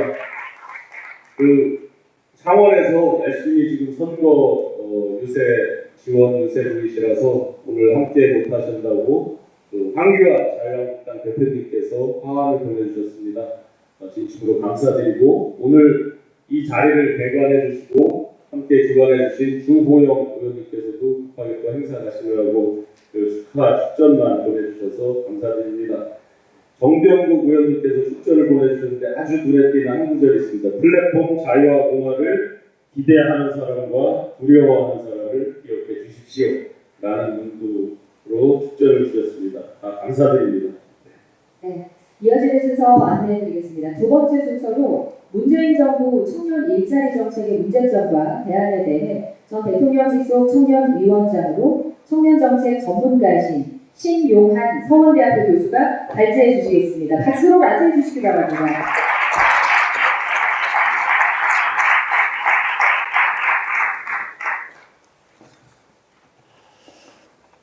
같이 한번 PT를 보고 5분 정도 문제의식에 대해서 공감하도록 하겠습니다.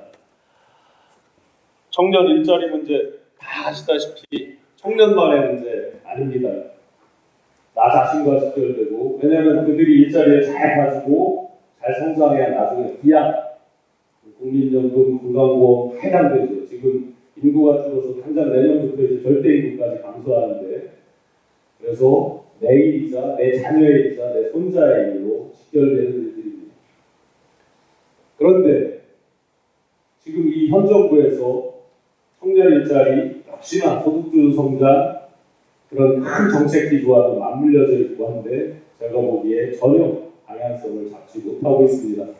왜 그렇게 방향성을 잡지 못하는가에 대해서 문제의식에 대해서 같이 한번 5분 정도 공감해 보겠습니다. 열애로운 청년, 별그대 많이 보셨죠? 요즘 청년들 보면 다 나도 SNS, 모바일, 카톡, 단톡, 밴드, 유튜브 도전하는데 내가 청년들 잘 이해한다 라고 말씀하십니다. 과연 그럴까요? 진짜 그럴까요? 그리고 흔히들 제가 대통령 직속 청년위원장으로 청년 일자리 정책에 대해서 같이 할 때도 어르신들께서 흔히 하시는 말씀이 있습니다. 야, 요즘 청년들 불쌍하니까 우리가 도와야지. 불쌍하니까 도우면 그게 진정한 인베스트가 될까요? 진정한 투자가 될까요? 과연 그들이 불쌍해서 도와야 되는 대상입니까? 청년 수당 접근법이 어떻습니까? 물고기를 줍니까? 물고기 잡는 법을 줍니까? 접근 방법의 출발선에서 이미 불쌍해서 도우면 그대로 버려지는 매몰 비용, 썬크 코스트가 될 확률이 아주 높죠. 같은 비용을 지출한다 하더라도 그들이 성장할 수 있는 사다리, 대한민국의 주인공, 미래 세대의 주인공으로서의 사다리를 놔주는 그래서 진정한 인베스트가 돼야 되겠죠. 다음은 시대가 이렇게 급하게 바뀌었습니다. 오랜 산업 시대에서 금융 시대가 왔다가 95년 인터넷이라고 하는 만스타가 등장하고 2005년 스마트폰이라는 슈퍼 울트라 만스타가 등장하면서 사람들 사고의 접근법이 바뀌었습니다. 다 정보가 많습니다. 다 똑똑합니다. 그런데 그거보다 더 심하게 바뀐 것은 뭐냐? 본대로 느끼고 본대로 받아들이고 받아들인 대로 액션한다는 거죠. 직관적으로 바뀌었죠. 지금 연구시대라고 개념 기전에 대해서 여쭤볼 때 그 누구도 답을 하지 못합니다. 노마드 시대, 답이 없는 얘기죠. 디지털 시대, 유목민 같은. 그럼 이들의 직업이나 일자리 반대일까요? 어떻게 변할까요? 다음.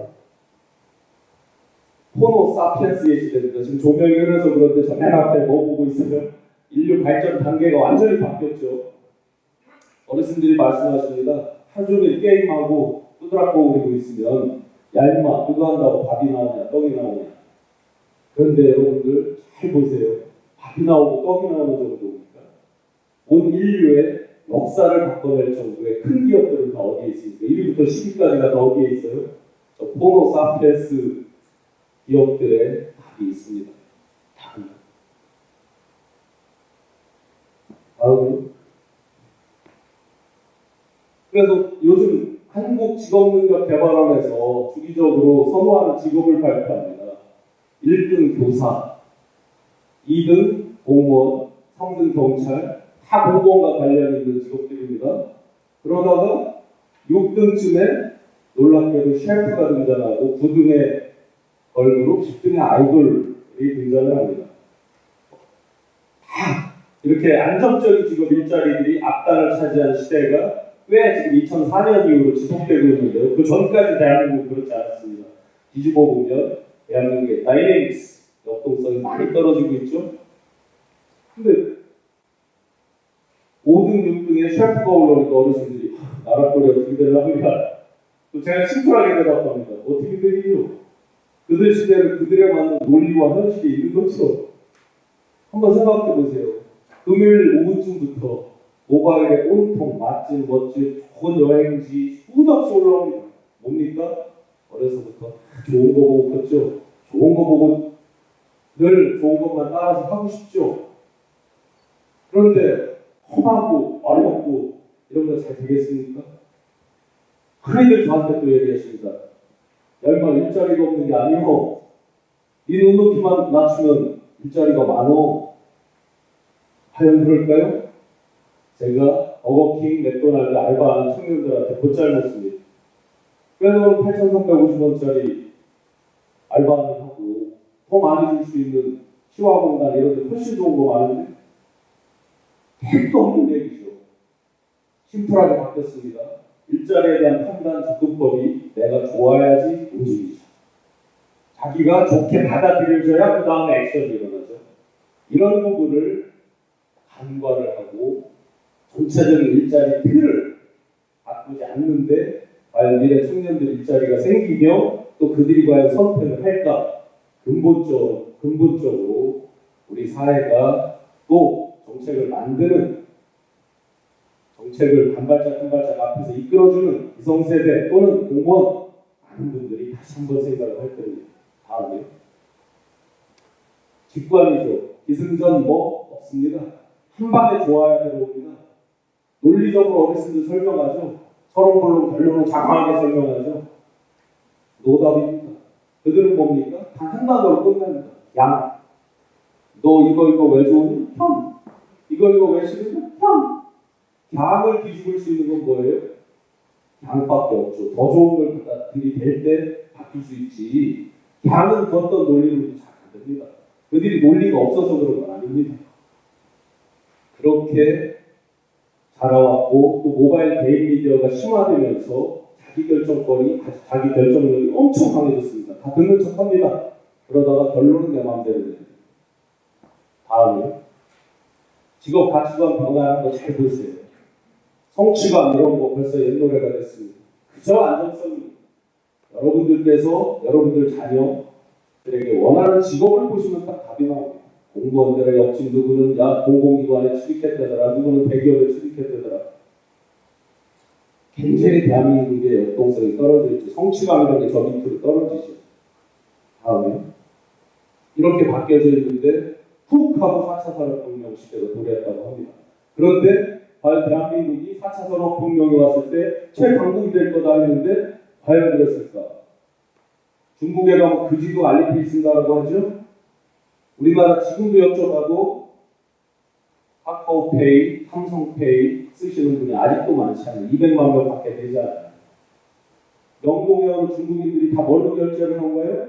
알리페이. 그럼 부가가치를 누가 가져갔어요? 저희는 물건만 팔았고 그 뒤로 벌어지는 백단의 부가가치는 다 마윈이 가져가는 거죠. 저희는 4차 산업혁명에 대해서 선진국이라고 그렇게 자랑질을 하지만 실제 산업으로 들어가고 일자리 직업으로 들어가면 전혀 그렇지 않습니다. 다음. 그래서 헬스케어 각종 핀테크 최신 새로운 기술들을 도입해서 일자리가 많이 생길 수 있는 일들이 있는데도 반발짝 타이밍을 계속 놓쳐왔어요. 젊은 사람들 일자리에 크게 세 가지 요인이 있습니다. 산업구조적인 요인, 즉 제조업 위주로 대한민국이 왔었죠. 그게 이제 고도의 고부가치 서비스면서 일자리를 많이 할 수 있는 걸로 바뀌어야 되죠. 예를 들어서 마이스 산업, 대규모 컨벤션 사람이 많이 필요하잖아요. 그죠? 호텔, 카지노 이런 거 사람이 많이 필요하잖아요. 그 다음에 노동시장 구조적인 요인, 대기업 정규직, 대기업 비정규직, 중소기업 정규직, 중소기업 비정규직 100대, 62대, 52대, 30조 이런 큰 소득 차이와 이런 것들이 개선이 여전히 안 되고 있습니다. 그런데 강성 한노총 83만, 민노총 65만, 약 150만 정도의 강성 노조분들이 좌지우지합니다. 전체 2,710만 명 우리나라 근로소득자 가운데에서 약 150만 명 정도가 모든 노동정책을 좌지우지하고 있습니다. 여전히 바뀌지 않습니다. 초롱성이 교육부지요. 단적으로 눈높이 미스매치. 야, 네 눈높이만 낮춰봐 갈 때가 많아. 어디 가서 한번 청년들한테 대놓고 한번 말해보세요. 그럴 자신 있는 분이 있으신지. 제 가슴에 손을 얹고 저 딸 고등학교 1학년인데 절대 저 소리 못합니다. 다음에 문재인 정부 처음에 정책의 개요는 좋았습니다. 큰 소리 치던 게 중에 좋았던 게 뭐냐면요. 마중물 형태로 물만 붓겠다고 했습니다. 그리고 민간의 일자리 창출 여력을 확대시키겠다라고 했어요. 그리고 제가 아주 처음에 이렇게 되면 좋겠다 했던 게 있습니다. 일자리가 성장이고 일자리가 복지다. 즉 기존에 전통적으로 진보는 복지, 보수는 성장 이런 어떤 이분법적인 걸 벗어나서 일자리에서 성장과 복지를 같이 찾겠다. 웬걸요? 시간이 흐를수록 어떻게 됐어요? 이미 여러분들이 보시는 바와 같습니다. 결국은 공공지출의 블랙홀에 지금 빠져가고 있죠. 자, 한번 지금 이 정부에서 추진하는 일자리의 대응할 제목만 볼게요. 공공일자리 81만 개, 민간공일자리 50만 개. 큰 소리 쳤지만 잘 안 나오죠. 4차 산업 신산업 성장 육성 산업 로봇 빅데이터 등등. 그 다음에 청년 고용 할당, 지역인재 할당, 청년 고용 촉진수단, 공정임금 블라인드. 저 중에 일자리가 새로운 시대적 패러다임으로 맞게 늘을 만한 단어들이 어디가 있는지 한번 보세요. 아까 세 번째 정도 4차 산업혁명에 맞는 일자리 어쩌고 저쩌고 그 정도죠. 다음에 허와실. 처음에 우선순위를 설정한다고 했어요. 그래서 우선순위 별로 한다는데 그게 굉장한 장점으로 쓸 수 있었는데 우선순위가 어디로 갔느냐. 공공일자리 창출로 바꿔버렸어요. 그러니까 민간에게 힘을 주고 민간이 힘이 나서 기업이 잘 돌아가면서 일자리 창출되는 쪽으로 힘을 실었어야 되는데 세금으로 공무원 늘리는 것부터 시작이 됐어요. 우선순위 부분에. 우선순위를 책정하면 좋은데 우선순위가 잘못 책정된 게 흠이죠.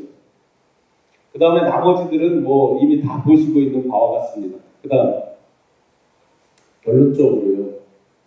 우리가 원인을 3대 구조적인 거에서 다 알고 있잖아요. 산업구조, 고도화, 고부가가치화, 서비스. 제가 청년위원장 할 때 여론조사를 했더니 82%의 청년들이 다 서비스업에 진출하고 싶다고 했습니다.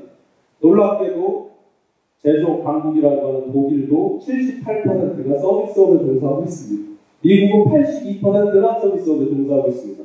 대한민국은 총 근로조정의 58%만 서비스업에 종사합니다. 제조업이 많을 것 같죠? 종사자가 25%입니다. 서비스업을 계속 OECD 초고도의 선진국일수록 서비스업이 강합니다. 그 부분에서 산업구조 못 바꿨죠. 빨리 바꿔야 되고요. 그러려면 산업구조 바꾸는데 최우선은 사실은 청년 창업 부분에 대해서 아주 예리하게 그들이 신나서 진짜 제대로 어떤 정부 보조금 사업이나 이런 걸 따먹는 헌터가 아니라 제대로 역경을 딛고 일어서는 창업자들이 성공할 수 있게 만들어주는 것. 노동시장 유연화, 강성노조와 전면전을 선포하는 것. 앞으로 저희 자유와 공화의 사업이 되기도 할 겁니다. 내 눈높이만 낮춰봐라. 백날 소용없죠. 미스매칭을 해소하기 위한 거. 대학 진학률 이제 처음으로 69.7%, 60%대로 떨어졌어요. 이제 처음으로. 그런데 예를 들어 우리 특성화고 마이스터고 이런 거 막 동료를 했는데 그들의 취업률이 떨어지니까 다시 거기를 선호를 하지 않아요. 이런 것부터 우리가 바꿔주고 고졸노동자, 폴리텍 취업률이 86%나 됩니다. 과기대 76%. 우리 이인배 박사님 저 폴리텍 학장도 하셨잖아요. 이런 부분에 대해서 소홀히 하면서 여전히 좋은 4차 들어가는 직업을 얘기하고 있으면서 어떻게 저 구조적인 게 해결되겠습니까?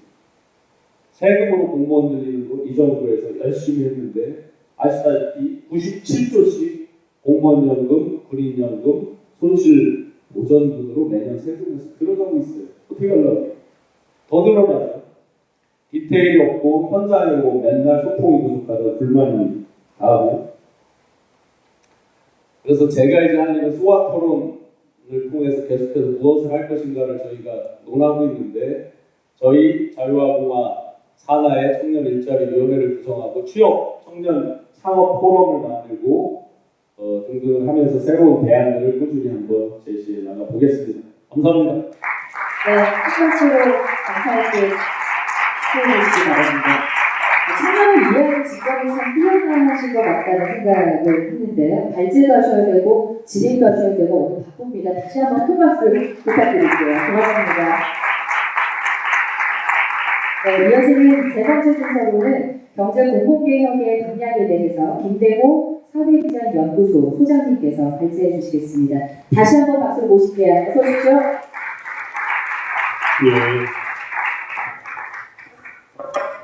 저희가 다른 단체와 좀 달리 하려고 하는 게 이제 비전과 정책을 가지고 이제 그 시민과 함께하겠다 뭐 이런 겁니다. 그 정책은 때로는 개념이나 프레임이 될 수도 있고, 어떤 거는 정책에 대한 반대 또는 정책에 대한 뭐 주장도 있을 수 있고요. 뭐 구체적인 법안도 있을 수가 있습니다. 그거는 결국은 우리 어떤 시민들이 어떻게 이제 받아들이냐에 따라 가지고 때로는 개념으로, 때로는 정책으로, 때로는 법안으로 뭐 이렇게 바뀌지 않을까 싶습니다. 저는 뭐 경제인데 사실 뭐 경제 위기 얘기하면은 파고들면 결국은 정부 문제입니다. 그럼 정부 문제는 뭐냐? 그 정치 문제입니다. 그런데 이제 경제와 관련해 가지고는 사실은 큰 이견이 있습니다. 경제는 재벌 문제라고 생각하는 사람들이 사실 많이 있습니다. 근데 저는 명백히 경제 문제는 정부 또는 공공 문제고, 이거는 기본적으로 정치 문제죠. 그래서 저희는 이거 특별히 이게 정부와 공공의 문제를 저희가 좀 집중적으로 좀 제기를 하려고 합니다. 넘어가겠습니다. 간단하겠습니다. 이거 그 자료집에 있는 내용입니다. 반도체 하나 빼놓고 나머지 우리 주력 산업들이 수출액이 양적으로나 그 비중 자체가 줄어들고 있다는 겁니다. 넘어가겠습니다.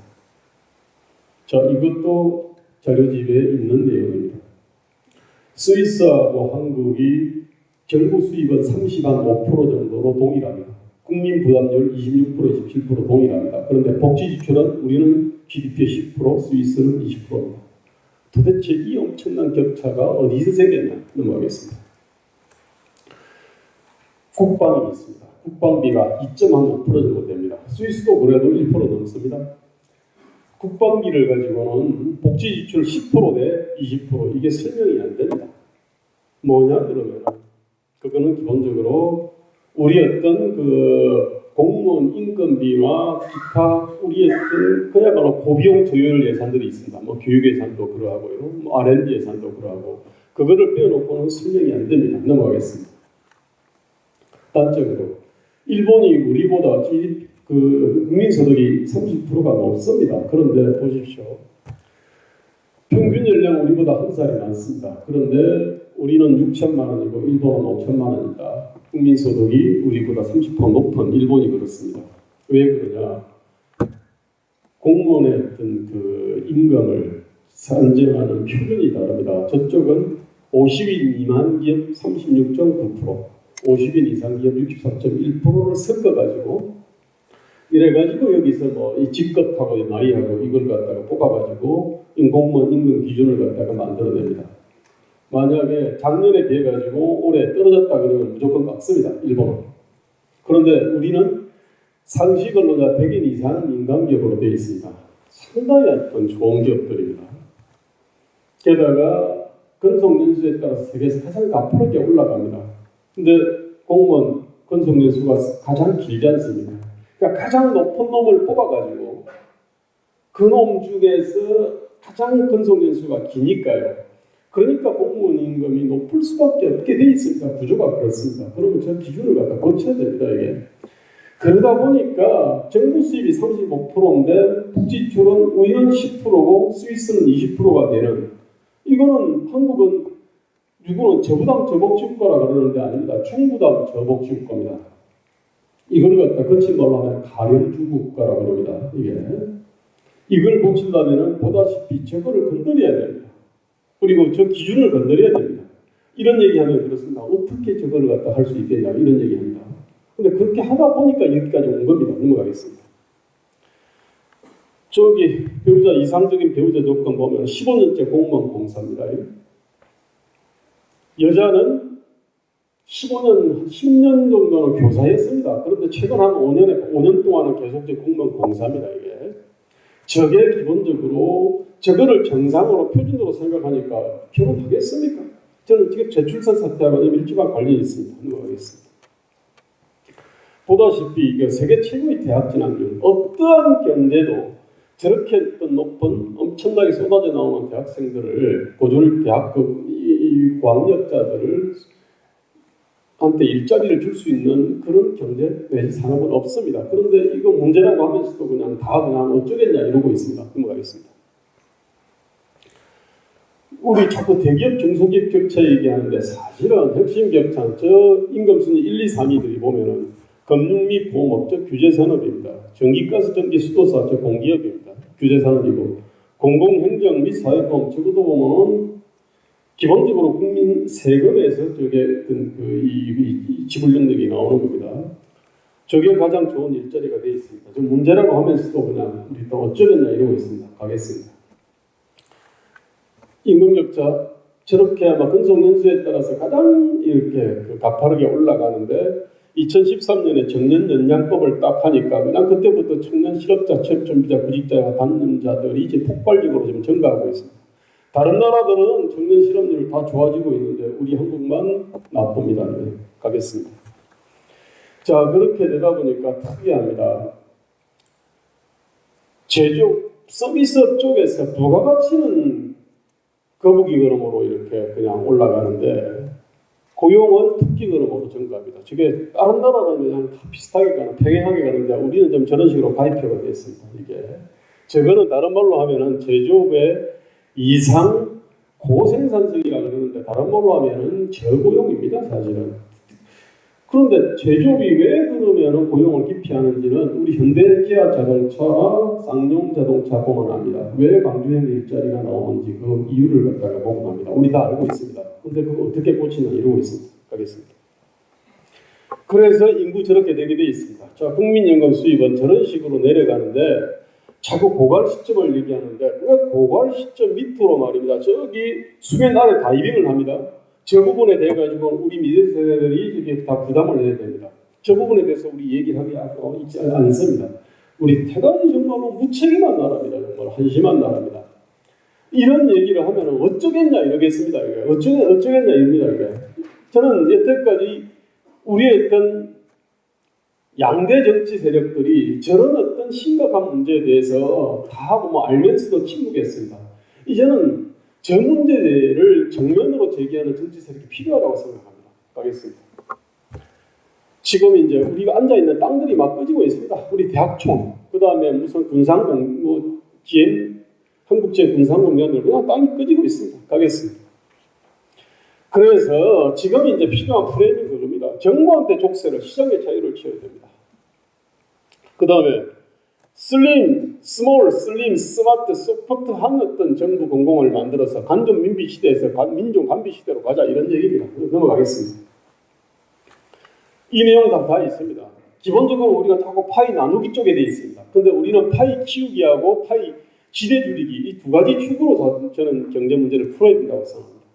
소득주도 성장이 아니라 자유주도 성장이 필요합니다. 그 다음에 개척주도 성장이 필요합니다. 세계 경제 한마디로 말하면.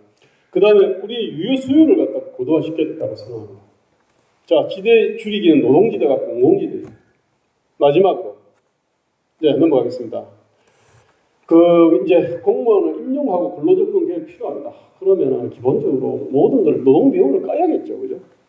그 다음에 우리 이 공기업 문제에 대해서 그냥 놔두면 안 됩니다. 공기업을 갖다 분할하고 이 거대한 공격을 통째로 민영할 수 없습니다. 그놈을 갖다 가치센터 사람들도 다 잘라야 됩니다. 그렇게 해서 민영하고 공공기관에 대해서는 일몰제 적용해야 됩니다. 그 다음에 표적 수사, 조사, 감사를 갖다가 하는 게 이게 권력의 핵심인데 이 부분에 대해서도 족쇄를 치워야 된다 이런 얘기입니다. 구체적인 어떤 솔루션들은 다음에 발표를 하겠습니다. 감사합니다. 네.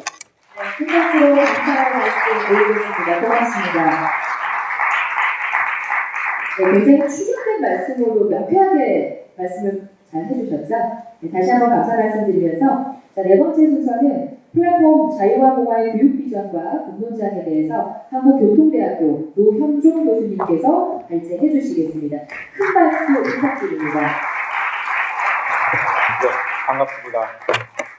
플랫폼 자유와 공화 노현종입니다. 바로 시작하겠습니다. 대한민국 앞으로의 미래 100년을 생각하면서 교육 정책에 대해서 누구의 잘잘못을 따지지 않고요. 저부터 성찰하면서 촘촘히 들여다보는 그런 성찰하는 교육 비전과 공론장이 되었으면 합니다. 크게 그림에서 보는 것처럼 대한민국은 뒤리킴의 말을 빌리지 않더라도 대한민국의 정치, 경제, 사회, 모든 문화의 문제점이 축약되어 있는 그러한 곳이 바로 교육 현장입니다. 그래서 상호 배제적 경쟁에 의한 개인의 자아 실현, 그래서 파편화된 개인이고요. 그래서 우리는 지배적 상호성이 강화될 수밖에 없는 그런 구조에서 살고 있습니다. 다음. 그래서 플랫폼 자유와 공화는 교육 비전을 자유공화주의 사상에 기초해서 저희가 좀 설정하고자 합니다. 그래서 고대 공화주의 아리스토텔레스 키케로만 하더라도 과연 자유로운 인간이 정말 좋은 시민이 될 수 있는가? 정말 좋은 공화 시민이 될 수 있는가? 이런 것들을 고민을 했습니다. 그래서 공공의 유대와 사회성은 인간의 본성과 특성으로 파악을 했고요. 그러한 것들이 지금에도 굉장히 큰 울림으로 다가오는 것 같습니다. 현대 공화주의를 제가 좀 공부가 좀 부족해서 그런지 몰라도요. 크게 보면은 자유주의와 공동체주의의 공진화라고 할 수가 있습니다. 박세일 교수님께서 말씀하셨던 공동체적 자유주의도 그 일환의 하나고 뮬홀이 이야기하는 자유주의와 공동체주의도 같은 맥락에 있다고 봅니다. 크게 본다면은 네오 아테네즘하고 네오 로마니즘 그리고 존 롤스의 자유에 대한 비판적 계승자 그리고 마이클 셀든이 이야기하는 공동체주의에 대한 다양한 스펙트럼들이 자유공화주의 사상의 핵심 근간이 된다라고 할 수가 있습니다.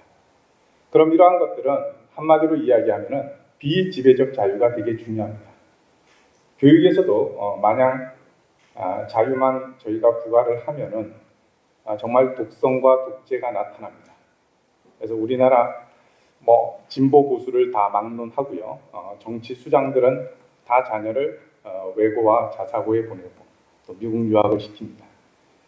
그러한 어떤 지배적 자유가 아니라 비지배적 자유가 중요하고요. 인간의 상호 의존성이 매우 중요한 시점이 됐습니다. 다음. 그래서 플랫폼 자유와 공화는 그 교육 비전을 비지배적 자유에 근간한 상호성의 교육 비전으로서 설정을 했습니다. 그래서 반정신, 반지성, 그리고 반사회를 극복하고요. 비지배적 시민자유와 공동체적 시민덕성을 결합하는 상호성에 기반한 경쟁을 비전으로 채택했습니다. 이 그림을 한번 보시면은 원숭이건 펭귄이건 어항 속에 갇힌 금붕어건 똑같은 시험 문제로 나무에 올라가야 됩니다. 이것이 하나의 우리의 지금의 교육 현실이고요.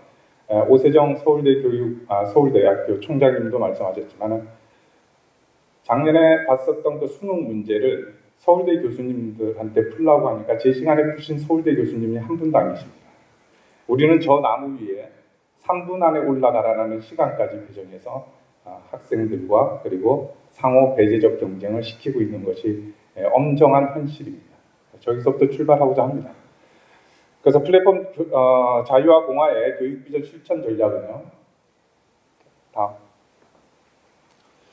첫 번째가 비이성 그리고 비합리, 창의성에 반하는 교육에서 탈피하고자 합니다. 그래서 19세기 교실에서 20세기 교사가 21세기의 학생과 그리고 현실을 가리키는 이러한 교육 체제에서는 좀 벗어났으면 하는 것이 저희의 첫 번째 실전 전략이고요. 따라서 집어넣는 교육이 아니라 좀 끄집어내는 교육이 됐으면 하겠다라는 거. 취업 전쟁에 시달리지 않고 미래의 직업을 발굴하는 교육이 됐으면 좋겠다라는 것이 저희 자유와 공화의 핵심 실천 전략입니다. 그리고 지식의 소비자로서 마냥 허덕거릴 게 아니라 생산자로서 함께 했으면 좋겠고요. 그리고 결과가 아니라 데이터 기반의 과정교육으로서 거듭났으면 좋겠습니다. 이러한 것들이 저희만의 생각이 아니라 우리나라에서도 거꾸로 교실이라고 하는 위대한 실험이 이루어지고 있고요. 세계 7개 도시의 캠퍼스를 두고 완전히 대학의 개념을 뛰어넘는 미네르바 대학이 있습니다.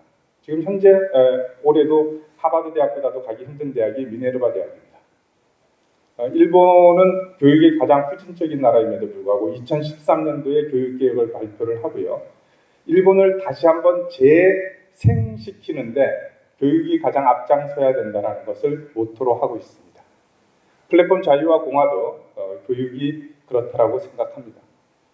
두 번째가 획일성과 상호 배제적 경쟁을 탈피하고 개인의 자유와 상호성에 기반한 경쟁이 꼭 이루어져야 되겠습니다.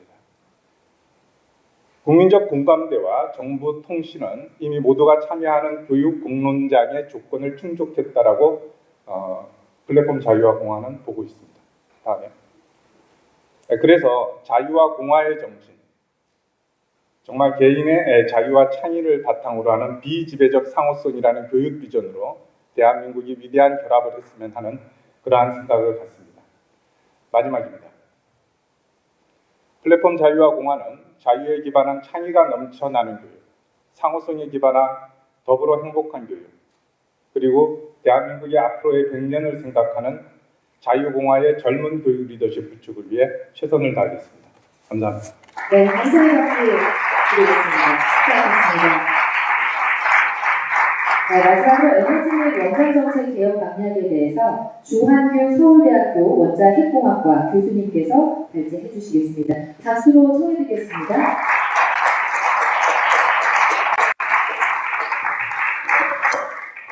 저는 사실 이 플랫폼 자유와 공화의 그 설립 이력이라든지 지향하는 방향 이런 거에 대해서 잘 모르고 단지 이제 제 페이스북 친구인 그 김대호 소장의 그 훌륭한 글 이런 거 감명 깊게 보고 이렇게 공감하고 있었는데 이제 오늘 이런 게 있으니 와서 탈원전의 문제점, 개선 방향 이런 거 얘기 좀 해달라 해서 왔는데 오늘 와서 설립 취지나 창립 선언문 같이 이런 거 보니까 굉장히 공감하는 바 많고 아주 잘 왔다고 이렇게 생각이 듭니다. 그리고 오늘 제 얘기의 제목을 또 김대호 소장님께서 아주 거창하게 잘 붙여주셨는데 에너지 원전 정책 개혁 방향 이렇게 붙여주셨습니다. 근데 제 원래 쓴 글에는 그 방략까지 제시를 안 했었는데 사실은 제가 방략을 갖고 있습니다. 그래서 그거를 마지막에 말씀을 드리겠습니다. 우선은 제가 먼저 지금 우리 원자력 산업을 발살하고 국민한테 이제 심각한 피해를 미치는 이 탈원전 정책의 문제점 이런 거를 좀 얘기를 드린 다음에 그 진정한 에너지 전환을 이룰 수 있는 그런 방향에 대해서 말씀을 드리도록 하겠습니다. 지금 정부는 이제 일방적으로 탈원전 정책을 추진하고 있습니다. 근데 그 탈원전 정책은 이제 두 가지를 주로 주 내용으로 하는데 신규 원전 건설 전면 금지, 그 다음에 이제 1차 운영 허가 기간이 종료된 원전의 그 수명 연장 금지 이 두 가지를 추진하고 있죠. 근데 제일 중요한 게 신규 원전 건설 중지인데 그렇기 때문에 이제 이미 계획돼 있던 원전, 예를 들어서 신한울 3, 4, 5기 원전 같은 것들이 이제 공사가 중단이 된 상태에 있습니다. 그래서 그 원전 산업계가 아주 큰 타격을 받고 있는데 대표적으로 두산중공업 같은 데서는 지난 2년 동안 한 450명 정도 이렇게 인원 조정이 됐고 3,000명 정도가 지금 순환 휴직을 실시하고 있고요. 또 작년에 원자력계 그 기업들은 한 90%가 적자를 기록했습니다. 또 그 여파로 저희 학교 신입생들이 한 6, 7명이 이렇게 자퇴를 하는 그런 사태도 발생을 했고 과학원에서는 한 20명씩 들어오던 그런 신입생들이 4명 이하로 이렇게 줄어들고 그리고 또 문제는 졸업생들이 아주 열심히 공부하고 그런 졸업생들이 지금 직장을 찾지 못해서 무고하게 이렇게 희생되는 그런 문제를 겪고 있습니다. 그리고 국민들은 지난 한 2년 동안 그 탈원전 기조 때문에 원전의 이용률이 80, 거의 90% 육박하던 원전 이용률이 67% 이렇게 떨어짐으로 해서 그 나머지는 이제 석탄이나 LNG 발전으로 대체함으로 해서 비싼 화석연료를 쓰므로 해서 첫 번째는 이제 한전의 적자가 발생을 했죠. 10조 이상의 흑자를 내던 한전이 작년에 이제 2천억 이상의 적자를 냈고 올해는 1조 넘는 그런 적자를 발생시킬 거로 이렇게 예상이 되고 있습니다. 그거는 이제 곧 전기요금 인상 압력으로 이어질 것입니다. 또 하나 문제는 그 비싼 LNG로 발전을 함으로써 인해서 그 LNG 수입이 수입액이 연간 수입액이 한 6조 이상 이렇게 증가했다는 겁니다. 거기에는 수입량의 증가도 있지만 또 그 수입 단가의 인상 요인 두 개가 결합해서 단지 탈원전 기조 하나 때문에 2018년은 2016년에 비해서 6조 이상의 그런 외야 손실을 초래했고요. 그 다음에 이제 또 그 화석연료 발전 증가에 의한 문제는 여러분들 잘 아시다시피 미세먼지가 증가했다는 거고, 그래서 이런 그 굉장히 대기 환경의 악화를 초래했고, 그 다음에 또 중요한 문제, 사실 국민들이 잘 인식하지 못하는 또 중요한 문제는 그 온실가스가 엄청 사실 온실가스 우리 파리 기후협약에 따르면 점진적으로 줄여 나가야 되는데 작년 재작년에는 3,800만 톤이나 이렇게 증가를 했습니다. 이 3,800만 톤은 우리가 2030년에 그 발전 부문에서 목표한 2억 6천만 톤에 거의 한 15% 정도에 해당되는 엄청난 양이 단지 원자력 발전 좀 줄임으로 해서 이렇게 늘어났습니다. 이렇게 이제 여러 가지 문제를 초래하는 이 탈원전 정책이, 그런데 문제는 무지와 또 편견에서 이렇게 시작이 됐다는 겁니다. 대표적인 무지와 편견은 대통령이 지난 2017년 고리 1호기 영구정지 선포식에서 행한 연설에서 확인할 수가 있는데요. 근데 뭐라고 하셨냐면 그렇게 일본 같은데 지진에 잘 대비된 나라에서 동일본 대지진 때문에 후쿠시마 사고가 발생을 했고 거기서 1,368명이 죽었고 방사선 사망자나 암 발생자는 숫자는 파악조차 못한다, 이런 연설을 했습니다. 근데 실제로 거기 후쿠시마 사고에서 방사선 영향으로 죽은 사람은 한 사람도 없다는 게 과학적으로 밝혀졌고 1,368명 사망자는 대피 과정에서 환자 이송하는 과정에서 혹은 또 대피의 노환으로 이렇게 돌아가신 분들, 이런 숫자인데 그걸 잘못 인용을 해서 국민한테 공포를 조장을 했죠. 또 특히 경주 지진 때문에 우리나라도 이제 더 이상 원전이 지진에 안전하지 않다, 그래서 그렇게 말씀하셨는데 사실 후쿠시마 사고는 지진 때문이 아니고 쓰나미 때문입니다. 그래서 전혀 지진으로 여태까지 원전에서 그렇게 치명적인 사고가 발생하지 않았는데 결국은 이제 잘못 알고 이런 원전 탈원전 정책을 위반하고 추진했는데 이런 잘못한 것 중에 잘못 알고 혹은 또 허위로 주장을 하는 경우가 있습니다. 대표적으로 세계적으로 탈원전이 추세다라는 것과 그다음에 사용해결의 안전한 처리 처분이 곤란하다, 이런 두 가지 또 논거가 추가적인 논거가 있는데 실제로 탈원전을 추진하는 나라는 5개, 우리나라 포함해서 5개밖에 안 되고 그나마 대만은 포기를 했고 벨기에나 스위스는 또 탈원전 시점을 늦춰서 이렇게 원전을 계속 이용하기로 하고 있고 중국이나 인도나 또 원전 피해를 봤던 일본 같은 데서는 이제 원전을 계속 꾸준하게 이렇게 이용을 하기로 하고 있습니다. 그래서 탈원전이 세계적인 추세라는 것은 전혀 사실이 아닌 허위 주장이고 그런 거였습니다. 또 사용 해결료에 대한 것도 현재 두꺼운 구리 용기에 이렇게 잘 저장을 해서 안전하게 지하에 처분할 수 있는 기술이 있고 이게 핀란드나 스웨덴 같은 데서 이미 실용화가 되고 있습니다. 그래서 그것도 사실이 아닙니다. 그래서 탈원전을 주장하는 논거가 다 사실이 아닌데 이런 문제점들을 지적을 하는 그런 전문가들의 그런 외침이 있었는데도 그런 것들을 전혀 무시한 채 단지 대선 캠프에서 일방적인 주장을 했던 그런 탈핵 인사들의 그런 의견만을 그걸 이제 공약으로 만든 것을 전혀 그 정책화 과정이 없이 국민의 의사나 전문가의 의견을 듣는 과정이 없이 이제 일방적으로 정책을 추진을 하고 있습니다. 그 문제점이 아까 말씀드린 대로 제일 중요한 게 원자력 산업이 지금 세계 최고 수준에 있던 원자력 산업이 아주 급격하게 몰락하고 있고 곧 이제 말살이 될 그런 상태로 왔다는 게 문제고, 다른 이제 뭐 이산화탄소 증가라든지 전기 요금 인상이라든지 이런 문제들을 초래하고 있습니다. 그래서 이 탈원전 정책을 중단을 시켜야 되는데 지금 이제 그래서 그 중단하고자 하는 노력의 일환으로 그 신고리 3, 4호기 건설 재개 서명 운동이 이렇게 진행되고 있습니다. 100만 명을 목표로 진행을 하고 있는데 현재 이제 44만 명 정도 이렇게 됐는데 저희가 한 33만 명 됐을 때 청와대에 찾아가서 이렇게 이런 반대 의견이 있으니 신안호 3, 4호기 건설 재개를 고려해 주시오 이렇게 요청을 했음에도 불구하고 정부는 그냥 일방적입니다. 대통령은 일거에 전혀 고려의 여지도 없이 청원을 목사를 했습니다. 그래서 이제 저희는 좀 더 인원이 많아지면 한 100만 명 되면은 정부에서 그래도 듣지 않을까 해서 이제 반대 서명을 계속 추진을 하고 있는데 지금 한 44만 명인데 앞으로 더 늘어나기 위해서 저희가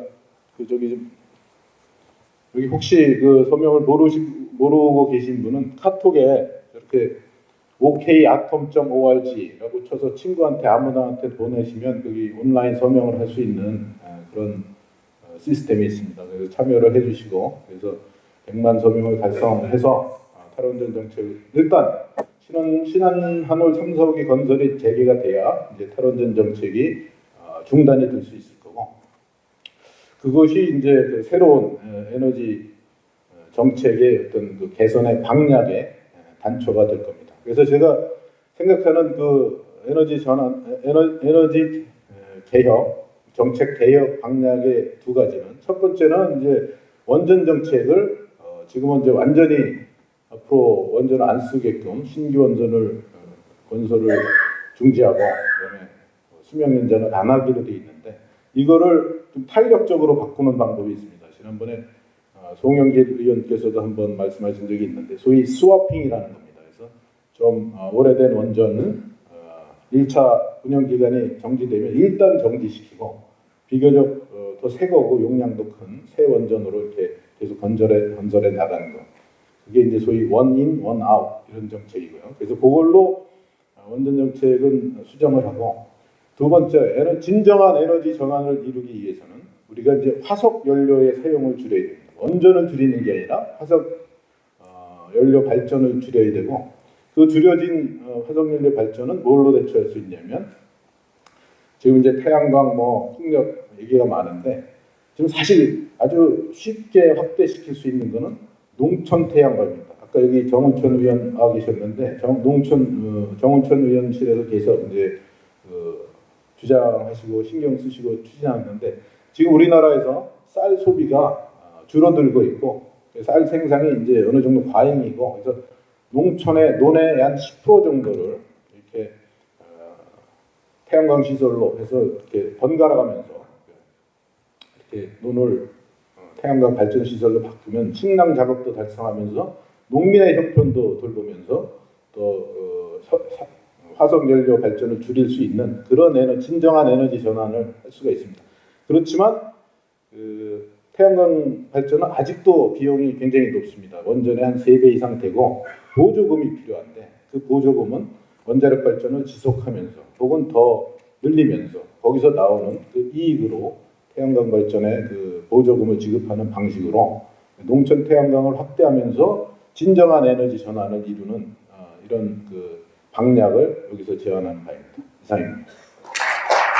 네, 한마디로 감사합니다. 드리겠습니다. 지금까지 5분의 세계 전문가 여러분들 발제해주시느라 수고 많으셨고요. 네, 수고해주신 5분 전문가분들께 다시 한번 박수 부탁드리겠습니다. 다음은 어떻게 보면 저희 플랫폼 자유와 공화의 향후 방향에 대한 중요한 발제를 주실 분입니다. 황유정 대변인께서 나오셔서 플랫폼 자유와 공화 향후 사업 계획을 발표하시겠습니다. 박수로 맞이해 주시죠.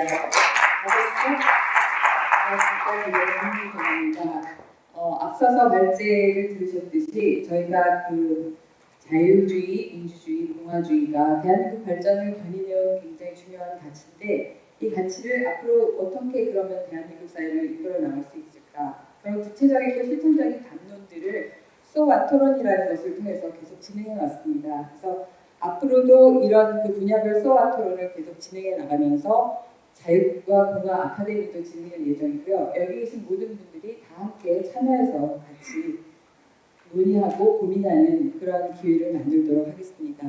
그리고 저희 플랫폼 자유와 공화는 청년들이 우선으로 합니다. 그래서 청년들을 위한 그 자유와 공화 청년 아카데미를 진행할 예정이고요. 대한민국의 미래 세대의 주역들이 이들이 행복해하지만 우리도 같이 행복해질 수 있지 않겠습니까? 그래서 그들을 위한 구체적인 프로그램들을 제안을 했는데요. 청년 일자리위원회 내 청년 창업 포럼, 청년 취업 아카데미를 개설해서 청년들을 위해서 보다 직접적이고 실질적인 그러한 프로그램들을 운영해서 그들에게 좀 더 도움이 될 수 있지 않을까 하는 기대를 해봅니다. 그리고 소와 토론이라든지 아카데미를 통해서 생산된 그 자유와 공화의 그 여러 가지 결과물들을 저희가 유튜브 방송을 하려고 합니다. 그래서 자유와 공화 TV를 통해서 보다 직접적으로 다가가서 저희가 생산해낸 결과물들을 공유하고 같이 논의해보는 그런 프로그램을 운영하려고 하고 있고요. 그리고 또한 자유와 공화 국민 브리핑 여러 가지 토론된 정책적 대안들을 만나보실 수 있는 그 브리핑을 발간할 예정입니다. 그 외에 전국을 다니면서 타운홀 미팅과 순회 비전 토론회를 같이 하려고 합니다. 그래서 지역사회에 계신 분들과 함께 토론도 하고 논의도 하고 그러한 그 자유와 공화에 대한 이야기들 속에서 지역사회 운동들이 더 활성화될 수 있는 방향으로 저희들이 같이 함께 노력해 보려고 합니다. 그리고 범국민적 운동을 넘어서 세계적 차원에서 북핵 폐기를 위한 국제연대 운동을 계획해보고 있습니다. 지금 현재는 이러한 프로그램들을 가지고 저희가 진행하려고 하고 있습니다. 여기 계신 분들이 저희가 자발적 결사체인 만큼 가장 좋은 프로그램들은 내가 참여하는 프로그램입니다. 그래서 오늘 와주셨듯이 앞으로도 계속 지속적인 관심을 가지고 프로그램도 제안해 주시고 같이 참여해 주시면서 좋은 활동을 이어나갔으면 좋겠습니다. 이상입니다. 감사합니다.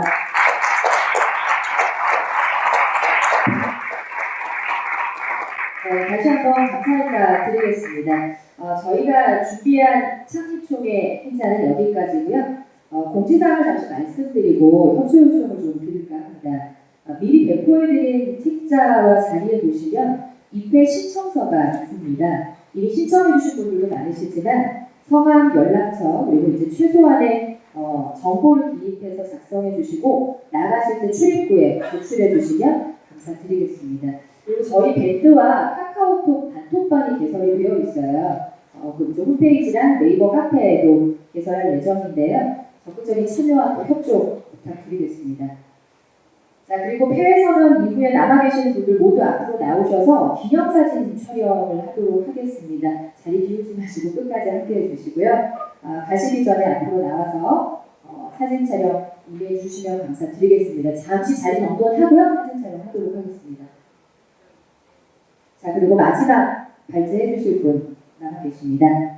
주대환 공동 의장님께서 나오셔서 폐회선언을 해주시겠습니다. 박수로 모시겠습니다. 어서 오시고요.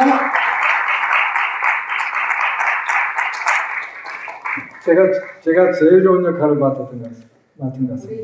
네, 고생 많았습니다. 장시간 끝까지 자리해 주셔서 감사하고요. 이것으로서 플랫폼 자유와 공화 창립총회를 마치겠습니다. 감사합니다.